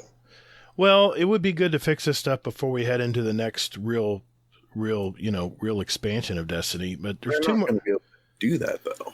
I don't know. Maybe they already are, but he does anything between now and November, man. Well, he mentions two more things, and I want to mention them here just because I want to finish this story out. Is that the second to last thing he talks about is the emote wheel. He says there's now hundreds of emotes in Destiny 2, and we are still limited to four.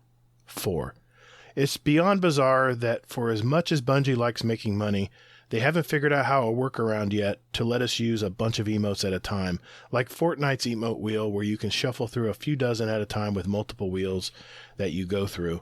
Would require some creative use on the D-pad, but 4 is just absurd at this point. And then the last thing he mentions is face customization. We've already gone over this part. I'm not even going to mention this. And Luke Smith has already alluded that they are working on new customization settings. And then there is one more thing he does mention. That's the artifact mods. He says, this is a newer problem which only arrived with the advent of the artifact, but I've said this before and I'll say it again. There is no point in limiting the total number of artifact mods you can pull from an artifact to just 12. I have no idea why this is a thing, and we just can't grind over the course of the season and eventually unlock every artifact from every row, so we can experiment more and don't have to worry about absurd reset cost every time. I've never reset my artifact, for the record. And, we have to do this every time we want to mess around with different builds. I have not seen any mods that would break the game if say you had all access to all 5 in the last row or something. I do not understand why this limit 12 system is in place. He says he could go on, but I'll stop there for now. He always has really good insight. I always like Paul Tassie's views on stuff because he's hardcore like we are.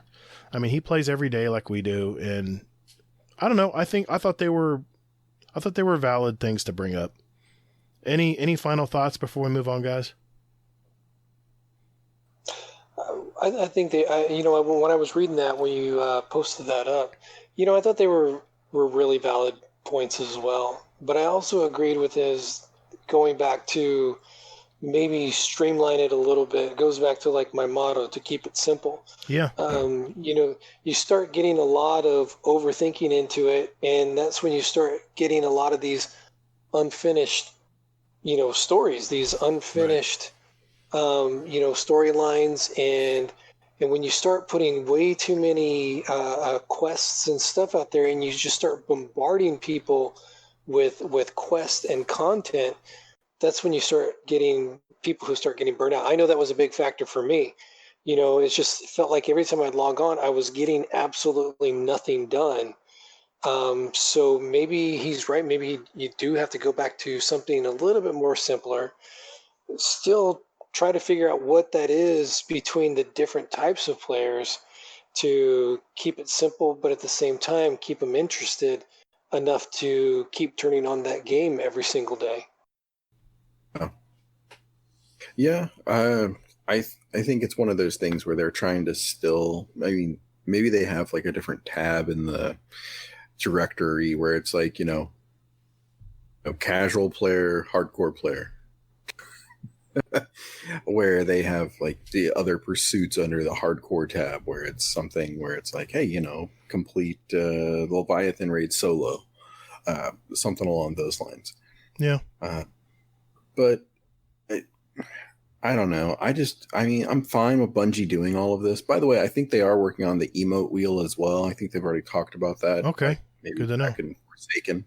Okay. But it's, I want to see Bungie focus on story. I want to see them focus on gameplay, squashing a lot of these bugs and stuff like that. I could give a rip less about my shaders and spending an extra 60 seconds adding a shader to each piece. Whatever. It's splitting hairs, but I thought it was worth mentioning because it's not like D1 though, where you had to go to orbit before you could go to somewhere else. Oh God, yes. That they've made so many changes that are for the better. That's for sure. They definitely made. I agree with traveling around the Earth, just the worlds themselves, the actual planets you can travel around quick too. Yeah, I agree, Hazel. It's one of those things is you have something in there. You should have it apply all on the shaders, but at the same time, it's like you said, certain things you don't really care. Like for me, I've had the same ship equipped since I think I started the game. I use the same 6 or 7 weapons in the game because as much as I like those other ones, for me, I stick with what I know. But they have to be accommodating for for all of those types of players, you guys talked about it before, the streamers, the hardcore, the hobbyists, the casuals. And I would think that the only fault that there would be with having the hardcore is that you'd be excluding those hobbyists and those casuals, especially if you give them a weapon that you cannot get unless you play hardcore. And I think they're trying to be all-inclusive without being too exclusive. Right. I think it's just too fine of a line. I think it's a fine line that they're walking. They're trying to do the best they can, but they've already have this huge behemoth of a monster, and they're just trying to rope it back in. Yeah, we've talked about this before. It's a common topic. And for the most part, I think Bungie mostly gets it right. I mean, 75-80% of the time, I think so. Yeah, I'll give them that. Yeah, I have fun. I still play it. I mean, I take breaks in between, but that's just me. I mean, that's just my personality. Is I play something a lot, get burnt out, take a break for a while, then come back and do it all over again. But yeah, I mean, I keep coming back. I mean, it's been out now. I mean, I've been playing it since D1. Mm-hmm. So it was 2014, 2015. So for the last 5 years, this game has kept my interest. Yeah, I get it. Hey, that's a good conversation, guys. Let's put a pin in it there. But I want to do one thing before we leave. Each of us go around and mention one TV show that we might want to mention that we're watching that maybe everyone else might want to check out. Oh, just one. Well, we're close for time here. I know time flies. We're having fun, but let me start with Hazel. Hazel, you got one? I'll give Jughead some time to get one. Not a TV show because I'm not really watching anything right now. Okay. But actually, since I've not playing Destiny, I've coincidentally enough been watching movies. So it's like a throwback for me in my free time now. So before I mentioned, last week I mentioned Guns Akimbo. I only recommend that for pretty much everyone except for anybody who's like a little squeamish with violence and. Sure. Don't you think they should have stapled or nailed wands to his hand, though? So he had to say the spells before he shot somebody? I think that's in the next Harry Potter movie, though. Is it Harry Potter Akimbo? Wands Akimbo. That's a crazy-ass movie, man. I haven't seen it yet, but I saw the previews. It's pretty crazy. Yeah, but get past, don't watch the trailer. Just go into it and watch it, because if you watch the trailer is going to completely and utterly turn you off to the movie. Wow. But yeah, definitely just go into it kind of clear-headed and blind, and then just enjoy the ride. Actually, I watched a movie that you recommended, Gator. It's Dr. Sleep. Oh, what do you think? It's a great movie. What do you think? I liked it. It was definitely good. And I actually started director's cut, which is an additional 30 minutes to it. Nice. You know what's funny is great movie. I didn't even I was too young to watch The Shining back in the day, but I went back and watched it later in life, and this complements The Shining so well. Mm-hmm. I'm glad you mentioned it because I needed to put this on Fudd's movie list. Is Dr. Sleep. I forgot to I put a couple other movies on there today, and I forgot. I was working today. I was like, oh no, Dr. Sleep. I got to put that one on there. Everyone's got to watch that one. Yeah, and I thought Ewan McGregor did a great job in that. Yeah. I mean, he was just you can tell that he really studied the Shining and the mannerisms of the kid, and he kind of like what he would grow into and the way he played that. I mean, I thought it was great. I thought it was a great movie. I'm adding it right now. I'm thinking about it. I'm right here. I'm adding it right in his list. And I hope it's not in here already. But, yeah. Jeez, he's got so many movies in here, dude. So many movies. I put, just for the record, I added The Irishman and Devil's Advocate. You remember that movie with Keanu Reeves? Yes. Keanu Reeves, Charlize Theron. I thought it was a good movie. I thought it was a good movie for the age. It was a great movie, yeah. Where is that list at, actually? On if you go to Fudd's and go to movie night planning, And there's a pinned. I'm sorry, I'm blowing up my mic. There's a pinned Google Doc. It says movie night, and he just added in there on the list. And I'm looking through here to make sure it's already in here, because still just Guardians, or is this a different? No. This is his Elmer Fudd. This is his actual channel. This is the one he uses to. Just Some Guardians, I think, is pretty much dead. I haven't seen anybody in there in a long time, but I'm looking through his list here just to make sure it's not in here, but I don't see it. Nope. So I added it. That explains why I don't see that, because I'm not in there. I'll send you an invite right now. Let's see if it's possible. Oh, he'll have to send you one. It's not available for me. No worries. Yeah, he'll send you one in a heartbeat. I'll reach out to him. Yep. Okay, Jughead, your turn. Okay, well, since I only get one mention, and all right, you know what? You're the guest. I'll give you two.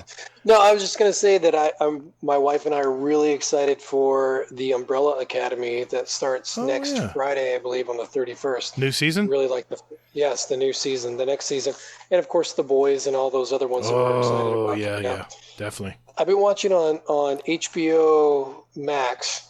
I'll Be Gone in the Dark. I've seen that one. That's a story of the Golden State Killer and how he started. And it's a story of, I think her name is Catherine McNamara. It's Patton Oswalt's wife who died.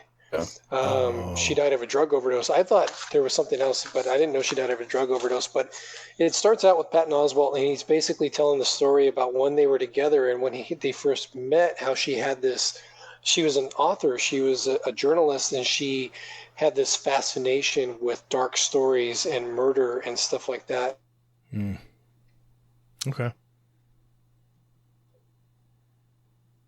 Did we lose you? You there? Who? Can you hear Jughead? I can't hear him. Mm-mm. He just dropped out. Yeah, he kind of like faded out a little bit. Jughead, you there? If you can hear us, back out and come back in.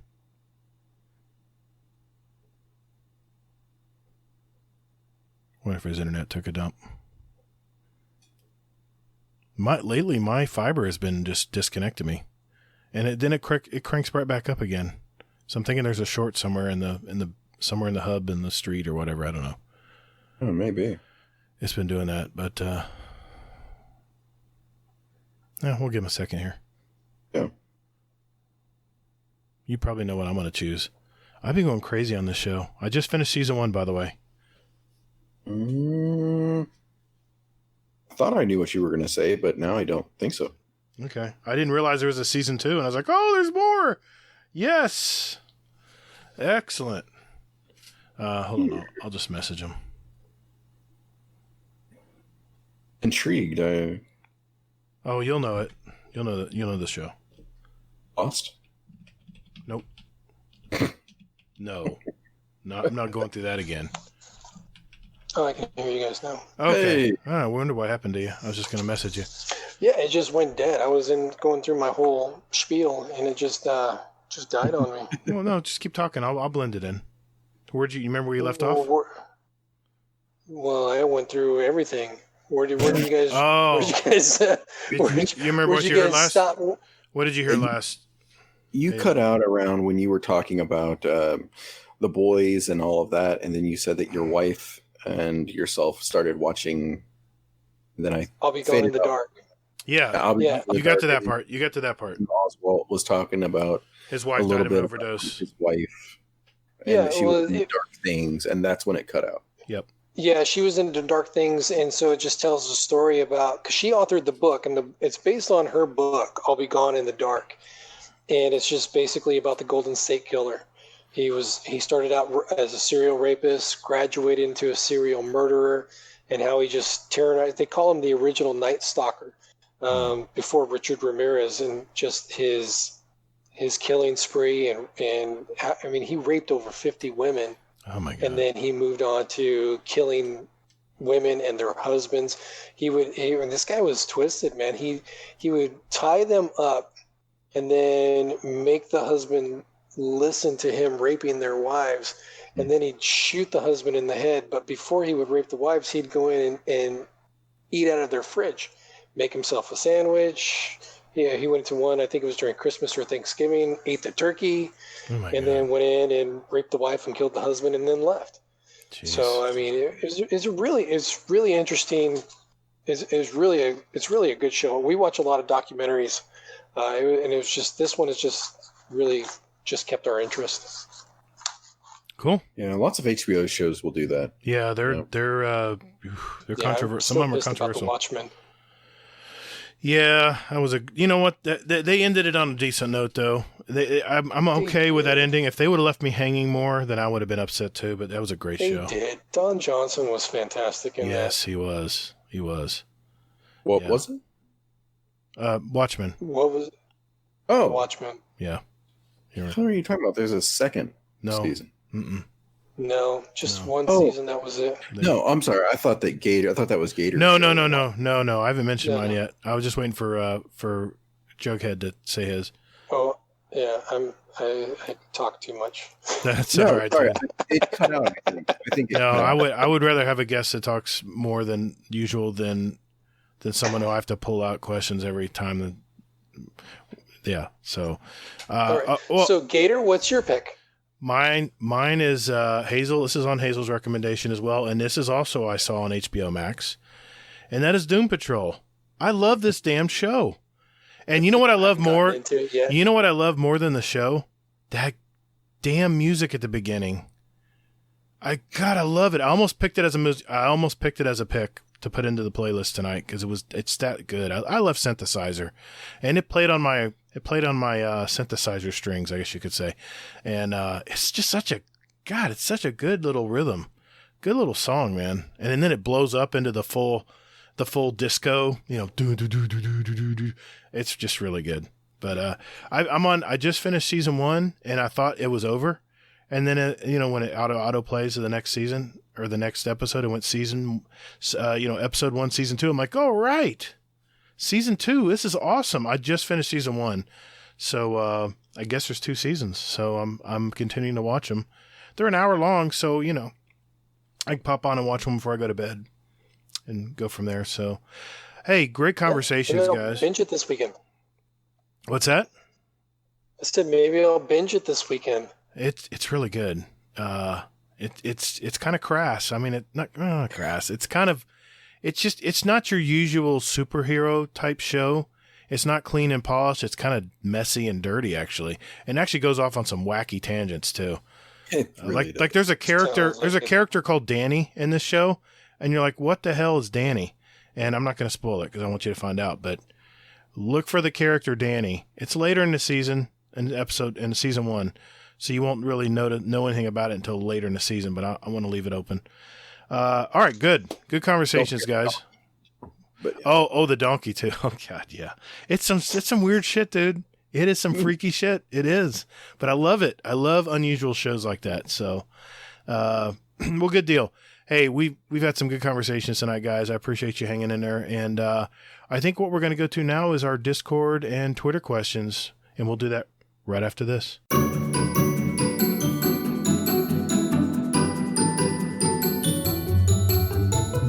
Ladies and gentlemen, it's that time of the week. This is our Twitter and Discord questions and SpeakPipe questions. Just want to mention that we do now have a SpeakPipe. It's just speakpipe.com/GuardianDownCast, all one word. So if you want to send us a voicemail up to 90 seconds, you can do that at any time, and it will go right to our email account, and we'll save it for the next show coming up. So feel free to use that. It's so easy to use. All of our prior guests that left us messages on our 1-year show, that was all done on SpeakPipe. So just want to let you know. And this is basically where our community submits questions to us every week, and we try to answer them the best we can, and especially our guests. So Hazel, why don't you start first, man? Why don't you pick one out? All right. Well, I feel obligated to pick this one. This is actually one that came from Mrs. Hazelnut. Okay. So from Twitter. Mm-hmm. Old Twitter. At Guardian Dcast.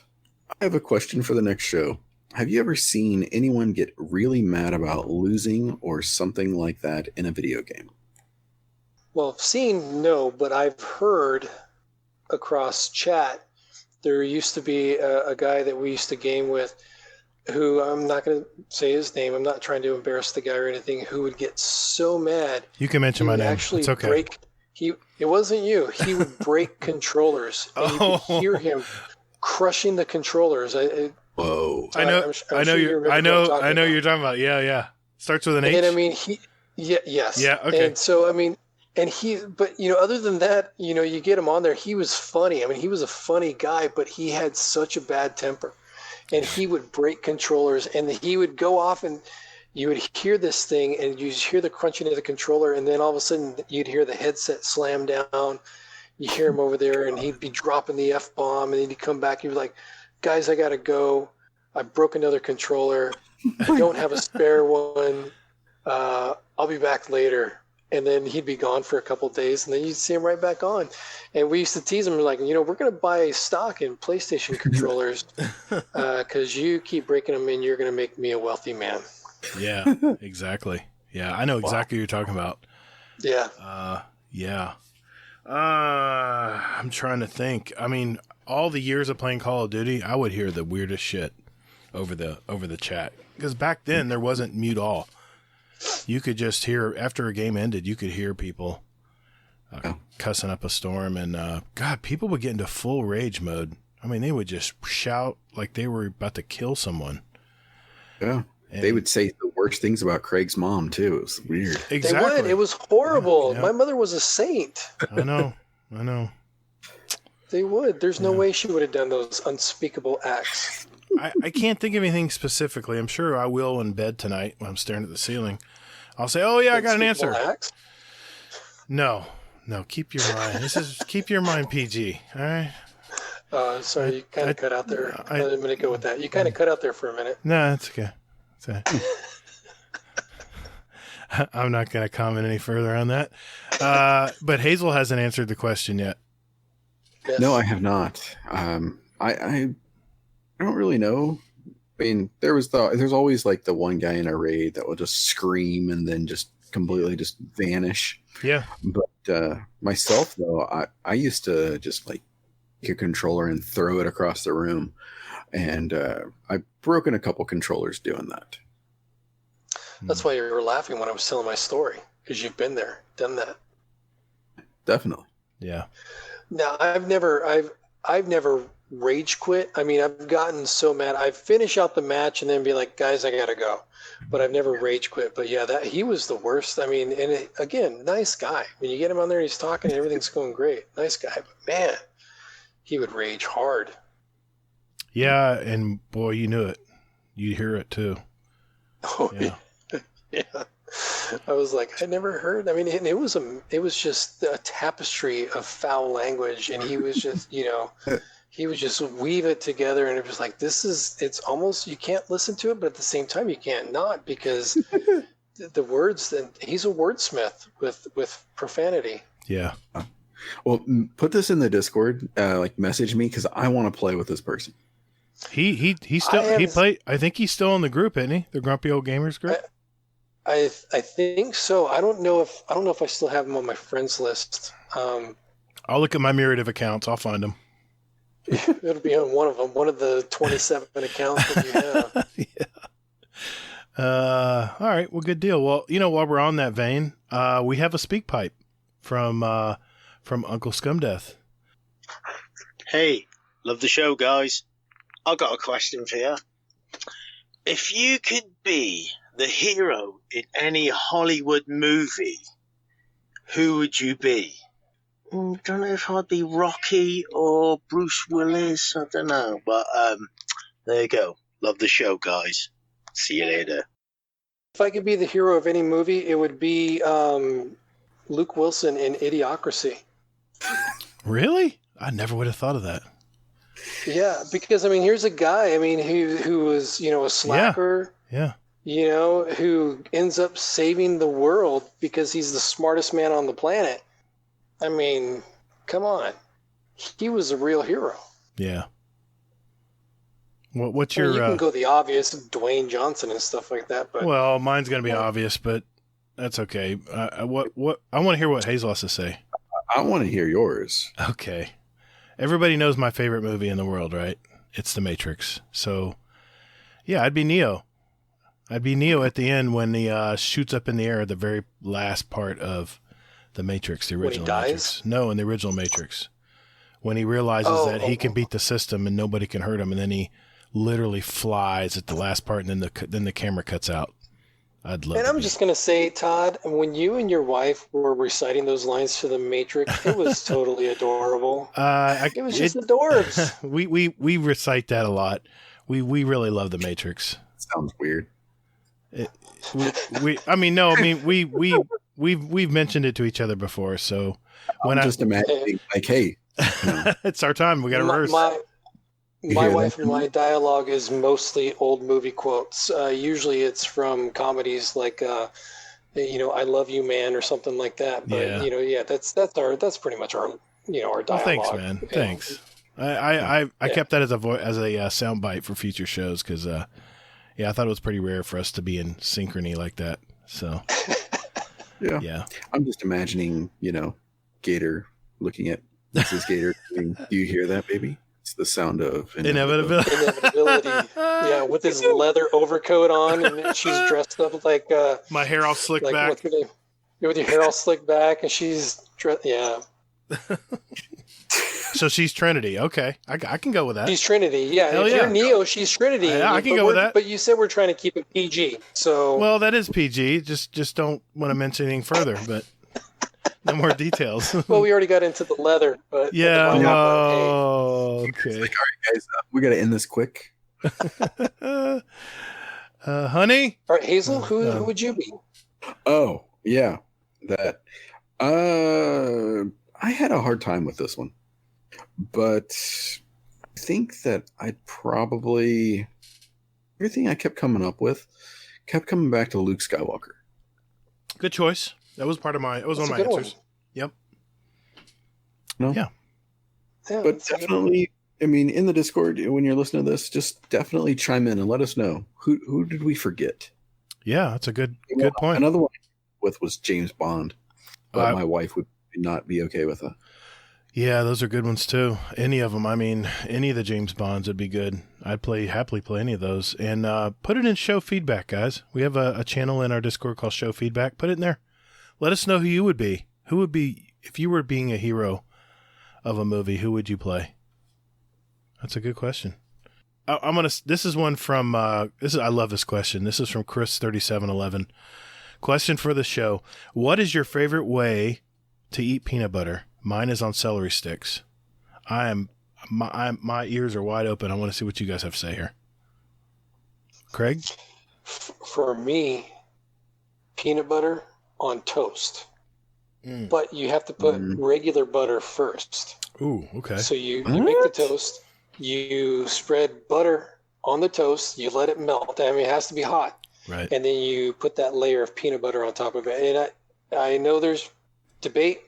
Creamy is the only way to eat peanut butter. Yes. I used to be a chunky man until I had creamy. Yes, you never go back. And then I decided that was the way to go. Yep. Yeah, peanut butter on toast with butter. I'll have to try that because I've never tried that before. I know what I'm having for breakfast tomorrow. I only like peanut butter on white bread too. I don't like peanut butter on wheat bread. Oh, you lost me. Nah, you lost me. You lost me now. Sorry. I only like it on white bread. No. Or right. the country white, like the big Oro wheat slices. No, especially those ones. White bread is from the devil. This message brought to you by Mrs. Gator. Whole wheat is the only way to go because it breaks up in your stomach. It doesn't go back to dough. My trainer taught me that a long time ago. Always eat whole grain stuff. Don't get that. Not to say that I don't. It's not to say that I don't like whole grain bread because I do. Right. But I prefer. Okay, I'm gonna say I prefer to eat peanut butter on white bread like that with the thin layer of butter. You know what? Butter. You know what, Jughead? What? I respect your opinion, and I'm not going to cancel you now. Thank you. All right, Hazel, I got to hear what you're going to say on this one. I mean, yes to all ways of eating peanut butter, out of the jar. You know, You don't have a usual way though, person. like a popular way. I mean, on bread. Okay, that's and fair. On crackers, on celery is fantastic. Being just, yeah. You want to get Do you like the ants on a log? I wouldn't go that far. Yeah, I mean, start throwing raisins in there. I know it's nature's candy and all, but I'm just not down with that. Yeah. Yeah. Well, there's two popular ways that I eat peanut butter, and it's both on fruit, and that's peanut butter on banana, and peanut butter on an apple slice. And unless you've had it, don't knock it. It's very good. No, it is good. Yeah, my wife, she puts peanut butter on toast, and then she cuts up an apple and puts that on there. Or not an apple, I'm sorry, banana. It's very good. Oh, I've had those too. Have you ever had the banana sandwiches with mayonnaise on them? No, not with mayonnaise. My I've dad had the peanut butter and banana sandwiches. My wife usually makes those. You grill it though, don't you? She grills it almost like a grilled cheese. No, it doesn't have to be grilled. But no, that's when my wife makes it. She makes it. She like butters it, grills it, puts the peanut butter and banana, and it gets all melty and go. Oh no! I can't have melted banana. A cigarette. No, I don't need a melted banana. No, thank you. No, no, I don't like that texture at all. I don't like that. I don't want that texture at all. Oh shit! What did I just say? Oh shit! I walked into that one. Damn it! Shit! It's terrible when you have a soft banana, isn't it? Hazel, you better not be fucking recording when it's melty. Especially you're out in the sun for too long. I melted my banana. You know what? I'll clip myself. I'll save it for later. Yeah, it's melted banana. Those brown spots. Those are just age spots. It's okay. Don't. No. Marks, what? Age spots? Age spots. All right, Hazel, help me. Pick one out, man. All right. So, we will go with the infamous question from Chubby Wizard 2. Okay. Question for the show. Is your city, town known for any specific food? Chicago has the Chicago-style hot dog, deep dish pizza, and I'm going to butcher this, giardiniera. Sounds like a venereal disease, which is a combination of jalapeno peppers, celery, carrots, and it's all in olive oil. Actually sounds good. I know. I've had it before. I actually didn't know what the hell it was called, but yeah, it is actually really good. Giardiniera is awesome on pizza and beef sandwiches. Thanks. Love the show. Not my town. Not where I'm at. There's. I mean, we already discussed the mottos. There's nothing particularly special. I mean, bread. They do things. Yeah. Soft because when you lose all your teeth, it makes it easier to chew. They do special things like the sushi place out here will have a bullhead roll. Where they make it extra spicy, extra hot, and that's kind of like the ongoing theme. Is even the pizza place has a bullhead pizza. I live in Fort Mojave, but the incorporated section is Bullhead City, and they'll do a spicy pizza with jalapenos and extra jalapenos, and just. But as far as a contribution to national cuisine, no. I heard your wife laugh. Yeah, she's sitting right here next to me. That was perfect. Tell her that was perfect. Todd said, "Good job." You heard you laugh. Yeah.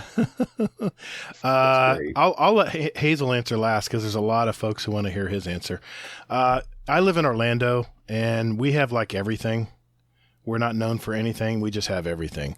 We have New York style pizza. I'm sorry, we don't have, we probably have Chicago style hot dogs if you looked. I mean, we got tourist towns everywhere. And I'm sure there's people who have moved from New York and in various parts of the nation and open shops down here and kill. There's so many really good New York style pizza places down here. I would say that's what I look forward to here. But we really have, we're like a mile wide and an inch deep. We don't have anything special in Orlando. We just have a lot of everything. You guys have bath salts, right? Florida man. I think he ate a child once or something. Yeah. Mm-hmm. Look out for Florida man. But I'm curious what Ohio has. Well, in my neck of the woods, we have. Let me go back to how Nips so eloquently put this. The abomination that is Skyline chili. Okay. So, this is Cincinnati chili. Basically, it's a chili that has cinnamon and nutmeg and things like that in it. So, yeah, it's a definite like acquired taste. It's certainly a little bit weirder, but it definitely grows on you. And just thinking about it right now is making me really, really hungry. Yeah, and I'm I already know hungry. where I'm going tomorrow. Yeah. You actually have Skyline chili down where you are. When you are, you know that? Talking to me? Gator. Oh, we got everything. We got everything down here. I mean, because we want to feed those tourists and fatten them up. You know, we got all kinds of food down here. You go down on the trail down, and actually where they have. Hold on a sec.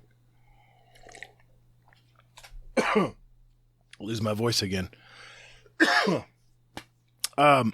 you go down on the trail, or let's say where Guardian or GSX is held, there's a strip. It's a long strip of every restaurant imaginable, high end, low end, and they have everything. I mean, there's a Vito's Chop House here. You can get a filet mignon that just will melt in your mouth. I mean, I've eaten there several times, and it's a great thing about living in Orlando is you want to go somewhere special. You have lots of options. But I'm sure Cincinnati chili is basically they serve it on like a kind of like a runny type chili, and they put it on noodles. You cut out. What do they put it on? They put chili on spaghetti.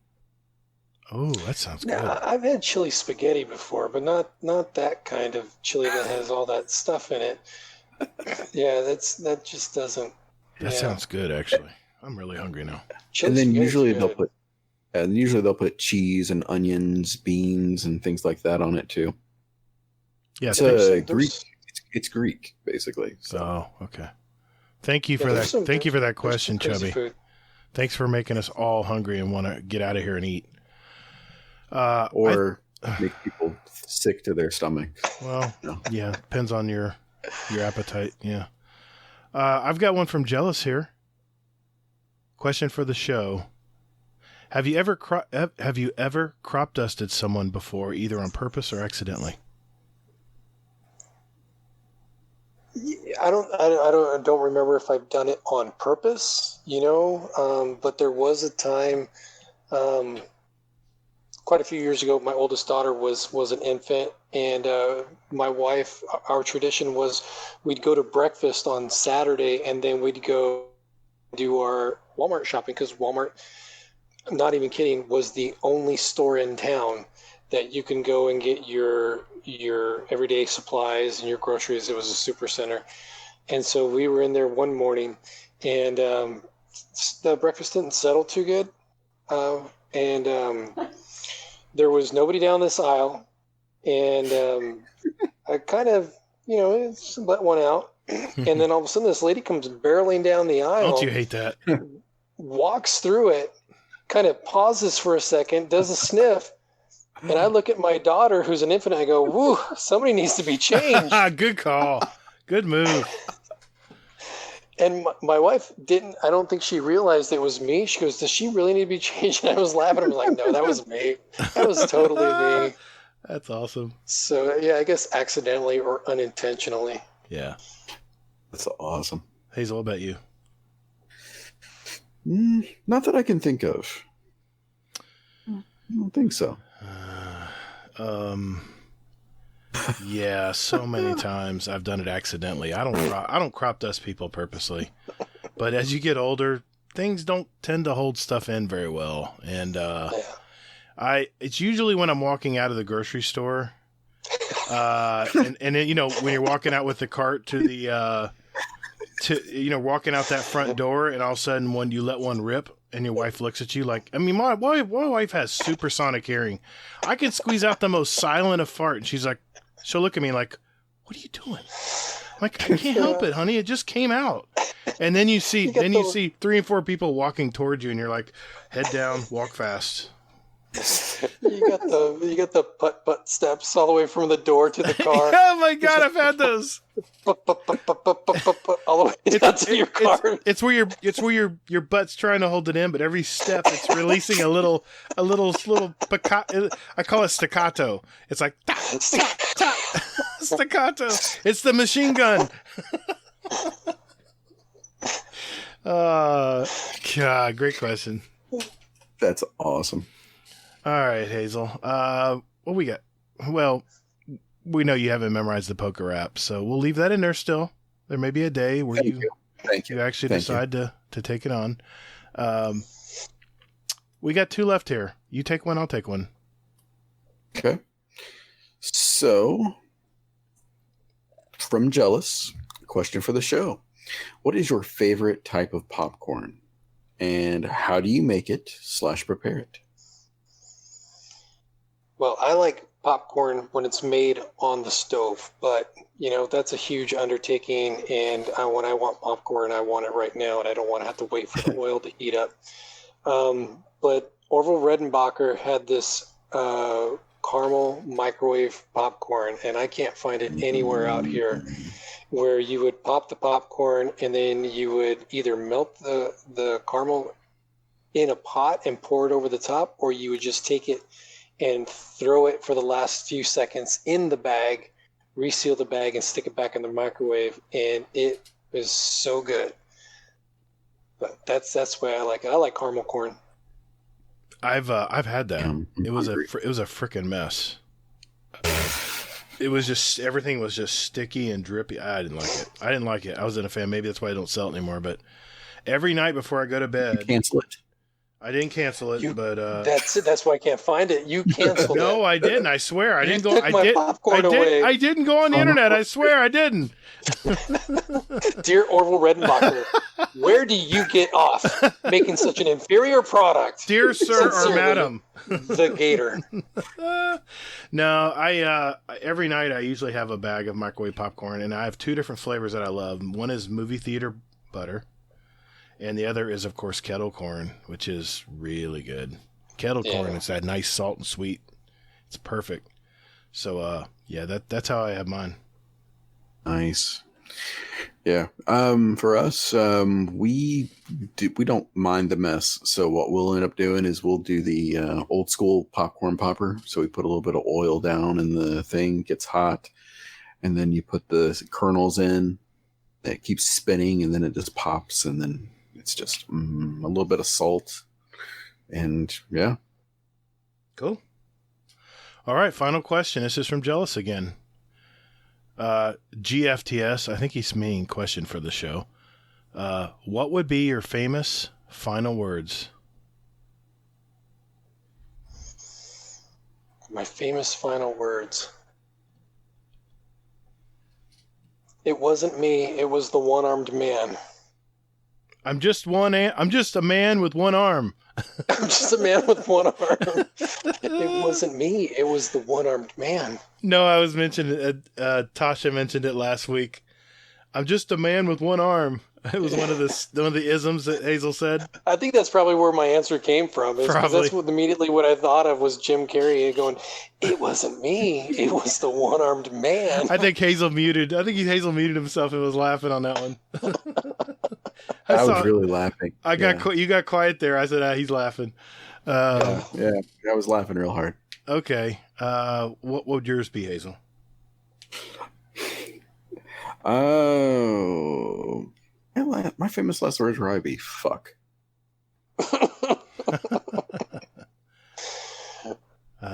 It's real easy for me. And later, Guardian. Aw. It's not. Aww. What does this button do? Oh, what button do I press? Which button is it again? Is it this one? I thought it would be, can you milk me, Hazel?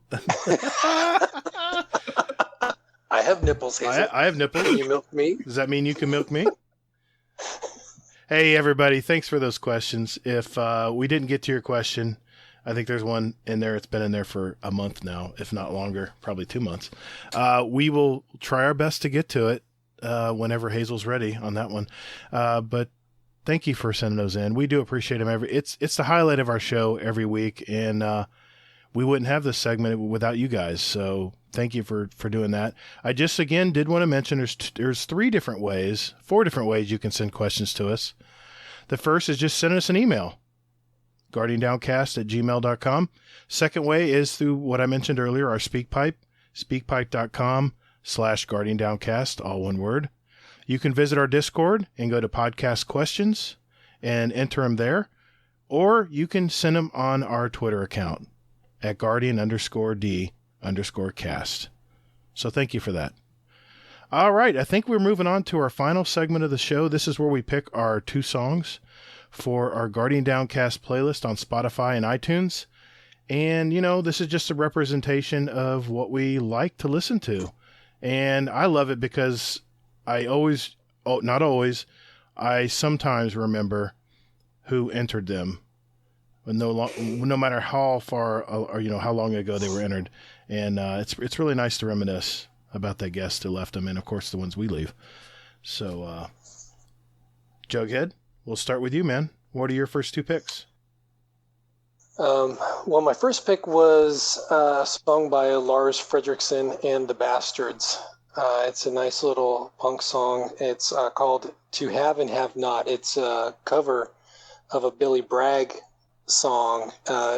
People who don't know, Billy Bragg is a UK artist, and he's also an activist. And it's just a really great version of that song. The second song I chose was Albatross by Corrosion of Conformity.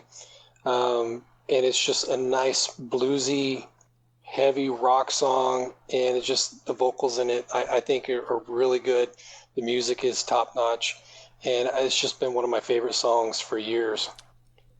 Very cool. Nice. That's Southern Cal feel, man. Yeah. As soon as you entered those, I knew Southern Cal. Yeah. Are you a Red Hot Chili Peppers fan?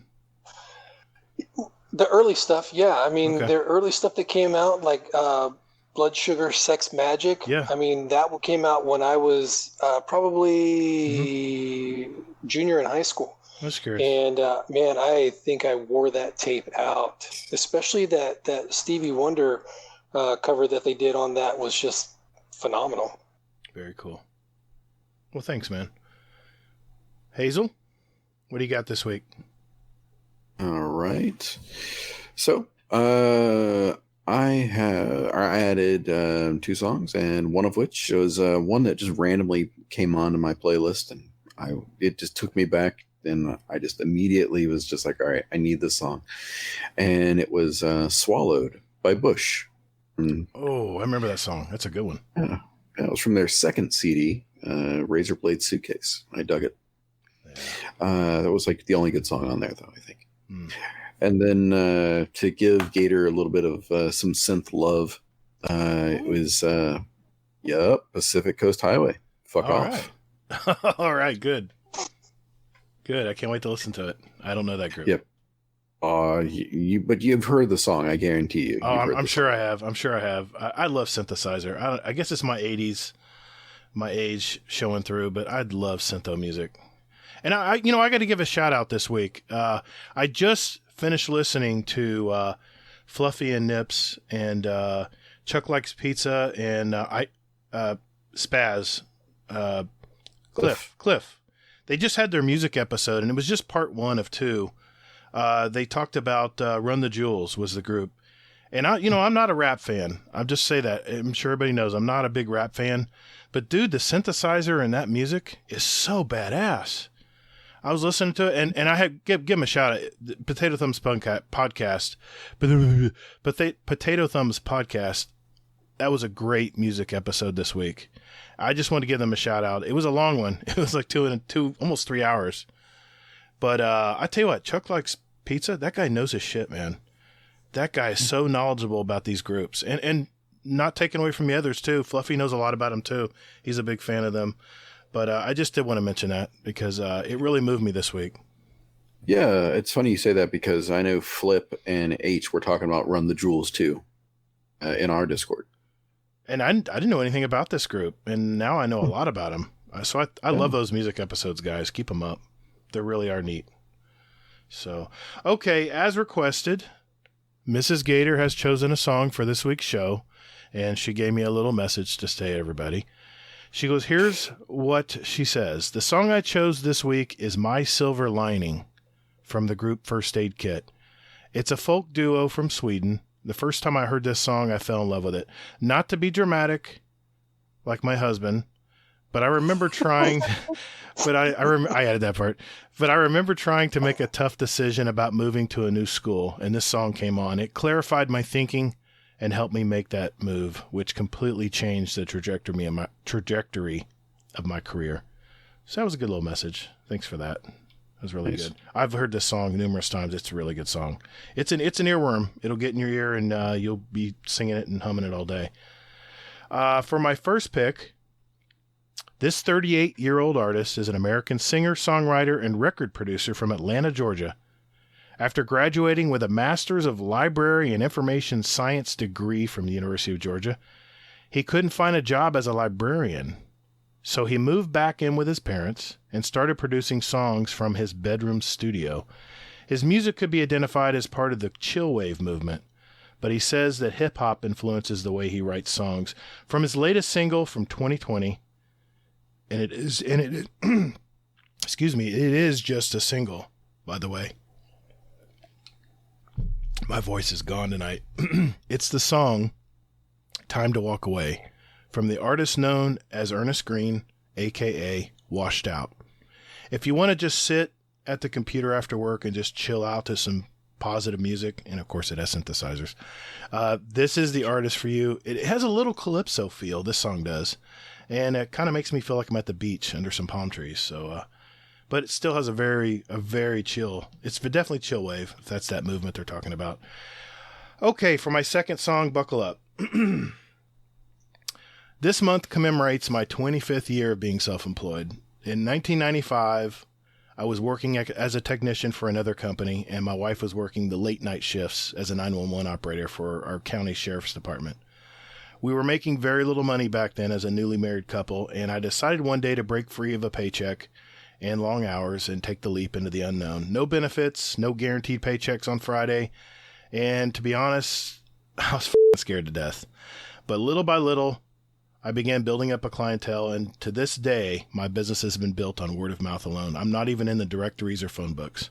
So after reflecting back on this memorable month, I wanted to choose a song I would listen to all the time while in my service truck that, by the way, was a converted personal truck that had company signage pinned to it.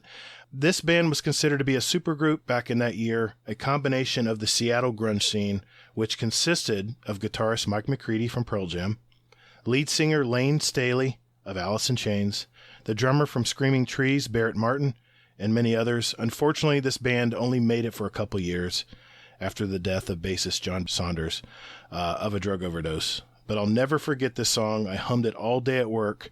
From 1995, it's the supergroup Mad Season. From their only studio album, Above, it's River of Deceit. It's one of the best grunge songs of that decade, in my opinion. Such a great song. It's a great song. And I was trying to go through today. I know I changed my pick midstream. I had another song picked tonight. I'm going to put that the next week. But I was just thinking about it today. This month commemorates that very important year and very good milestone in my life. I was just looking back, kind of reminiscing today. And I said, I got to pick a song from back then. Yeah. One of my favorites was Alice in Chains. And that was going to be one of my picks, was either Nutshell by Alice in Chains. Right. Or Love, Hate, Love. Okay. I mean, those are my two favorite Alice in Chains songs of all time. I mean, they're just great songs. I was actually going to pick an Alice in Chains song tonight as well, but then when I heard River of Deceit, I was like, oh yeah, that's the song I just hummed all the time. Song. I was big into the grunge scene, and I sung that song all day while I was working in the nice hot sun. So I just want to let everybody know that every week I'm going to post a video of these 2 picks that I pick on YouTube. I'll put it in our music channel in our Discord. So once you know a little bit about the artists that I talked about tonight, you can see a video of the songs I chose. And Hazel, you want to add some too? Go for it. And you guys want to. I'm just, just trying to shed a little light on some of these groups, and maybe you'll be interested in them in the future. So, well, thanks, guys. Appreciate that. Thank you for letting me go on my sermon. Damn, I think we got this done. I think we're done, guys. I think we have completed everything for tonight. Just a bit of housekeeping. Just a quick reminder that we do have a Destiny 2 clan, and Hazel and I invite you to all be a part of it. Just getting together with friends, and man, we have been raiding like a ton lately. We did put together a 100.io super group. This is consisting of the Guardian Downcast Discord, the Guardian Hub Discord, and 2 Titans and a Hunter Discord. And if you're in our Discord, you can join the group, and it automatically has a bot in our Discord that sets up all 3 Discords, by the way, simultaneously. It'll set up groups that are trying to put raids together. And it doesn't have to be a raid. It can be patrols. It can be a nightfall. Anything you want to tackle, they pretty much have it covered. So they really went, I got to give a call out again to Kingsley Mack for helping us set this up. He really worked with the developers of the 100.io site to make this happen. And he's helped me troubleshoot some things as well. So anyway, if you do like what you hear tonight, do us a favor, hit that share button.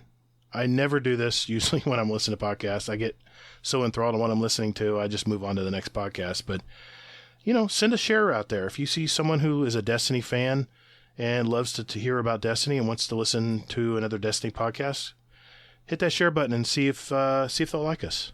We appreciate it.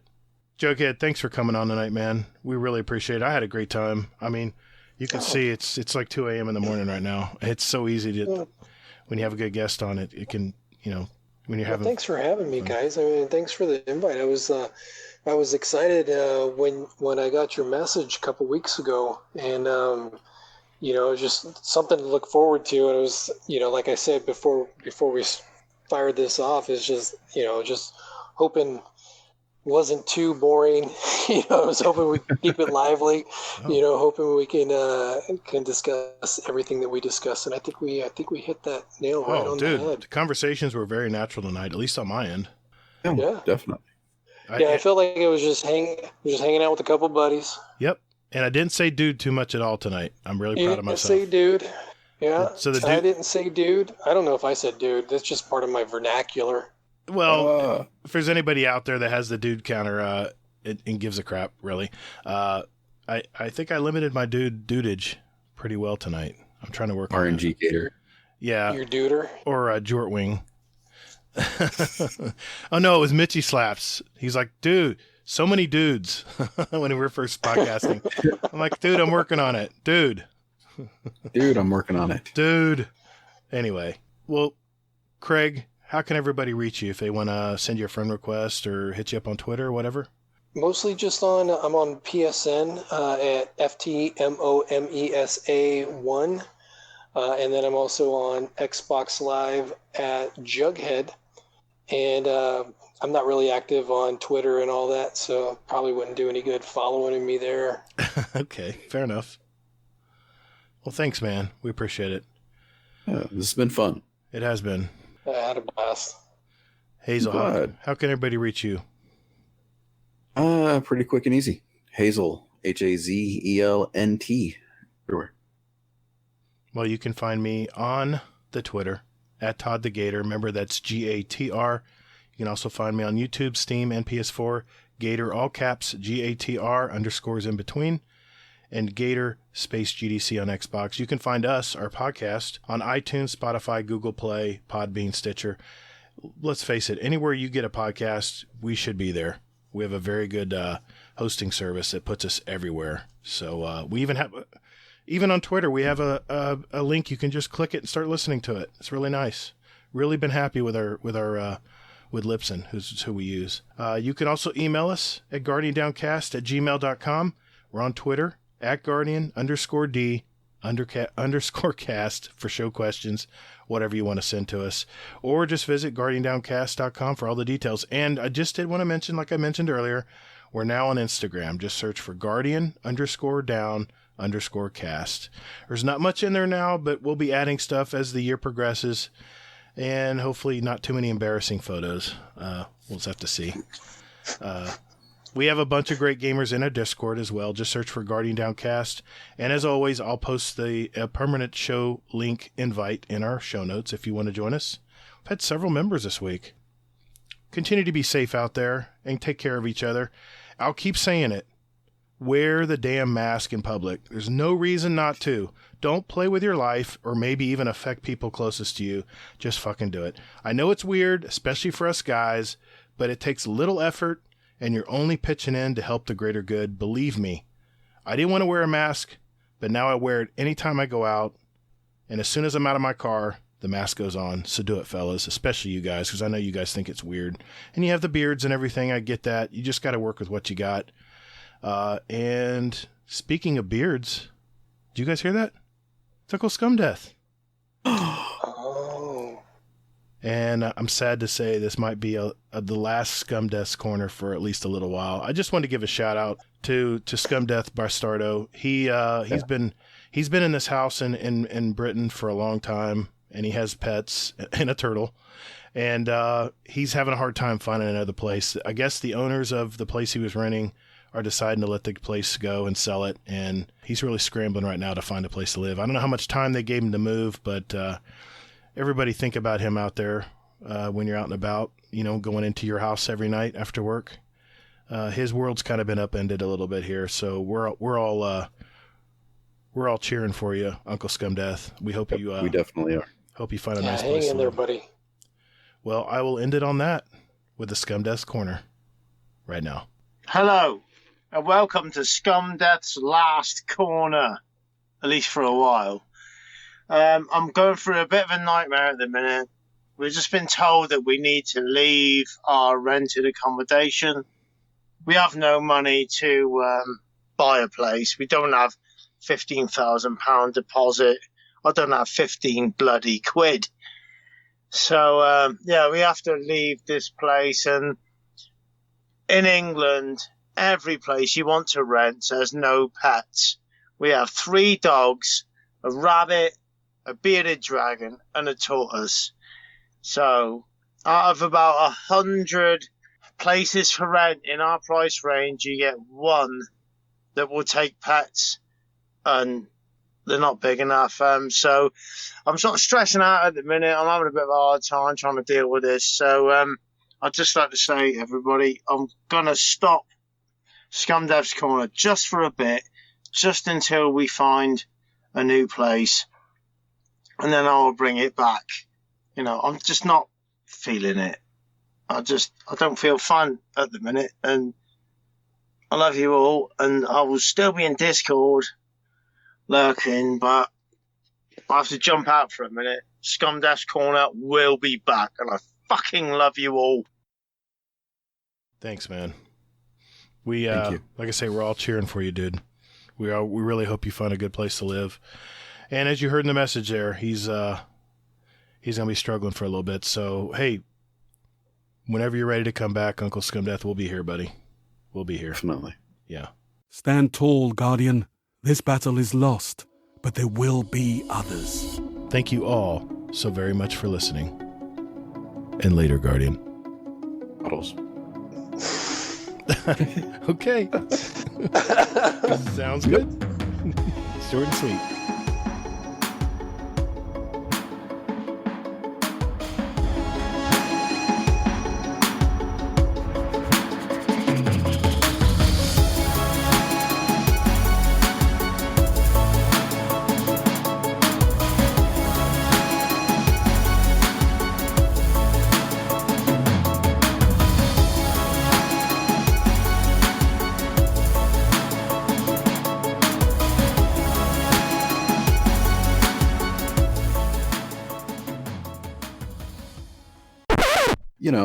I grew up and I would when I was listening to the radio, I would record, I figured out that basically if you had a piece of tape, you could put it over one of the sections on a cassette on the bottom of it, and then you could record.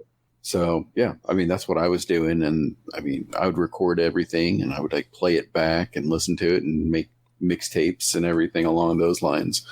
Now, So, did you take the recorder? Did you take the recorder and hold it up to the radio?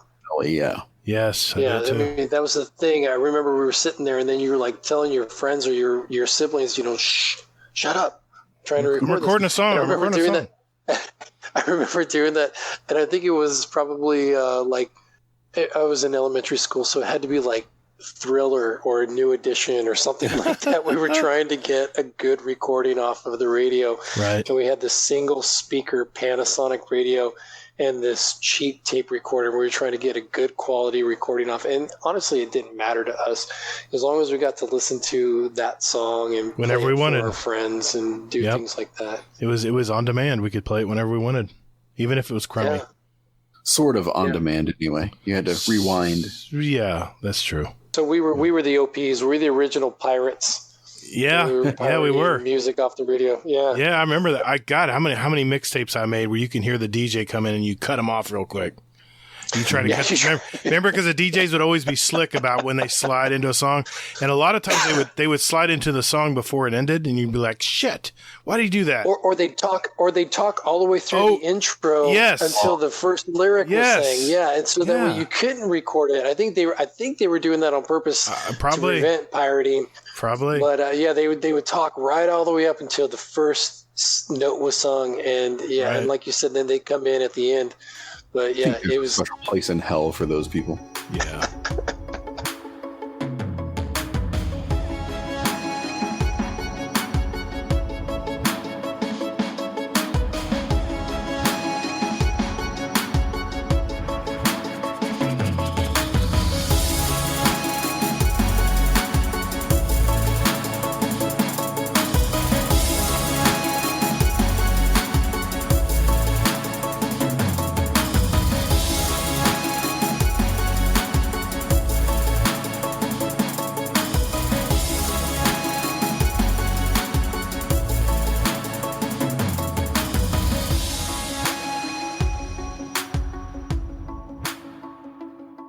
punctuation is very important.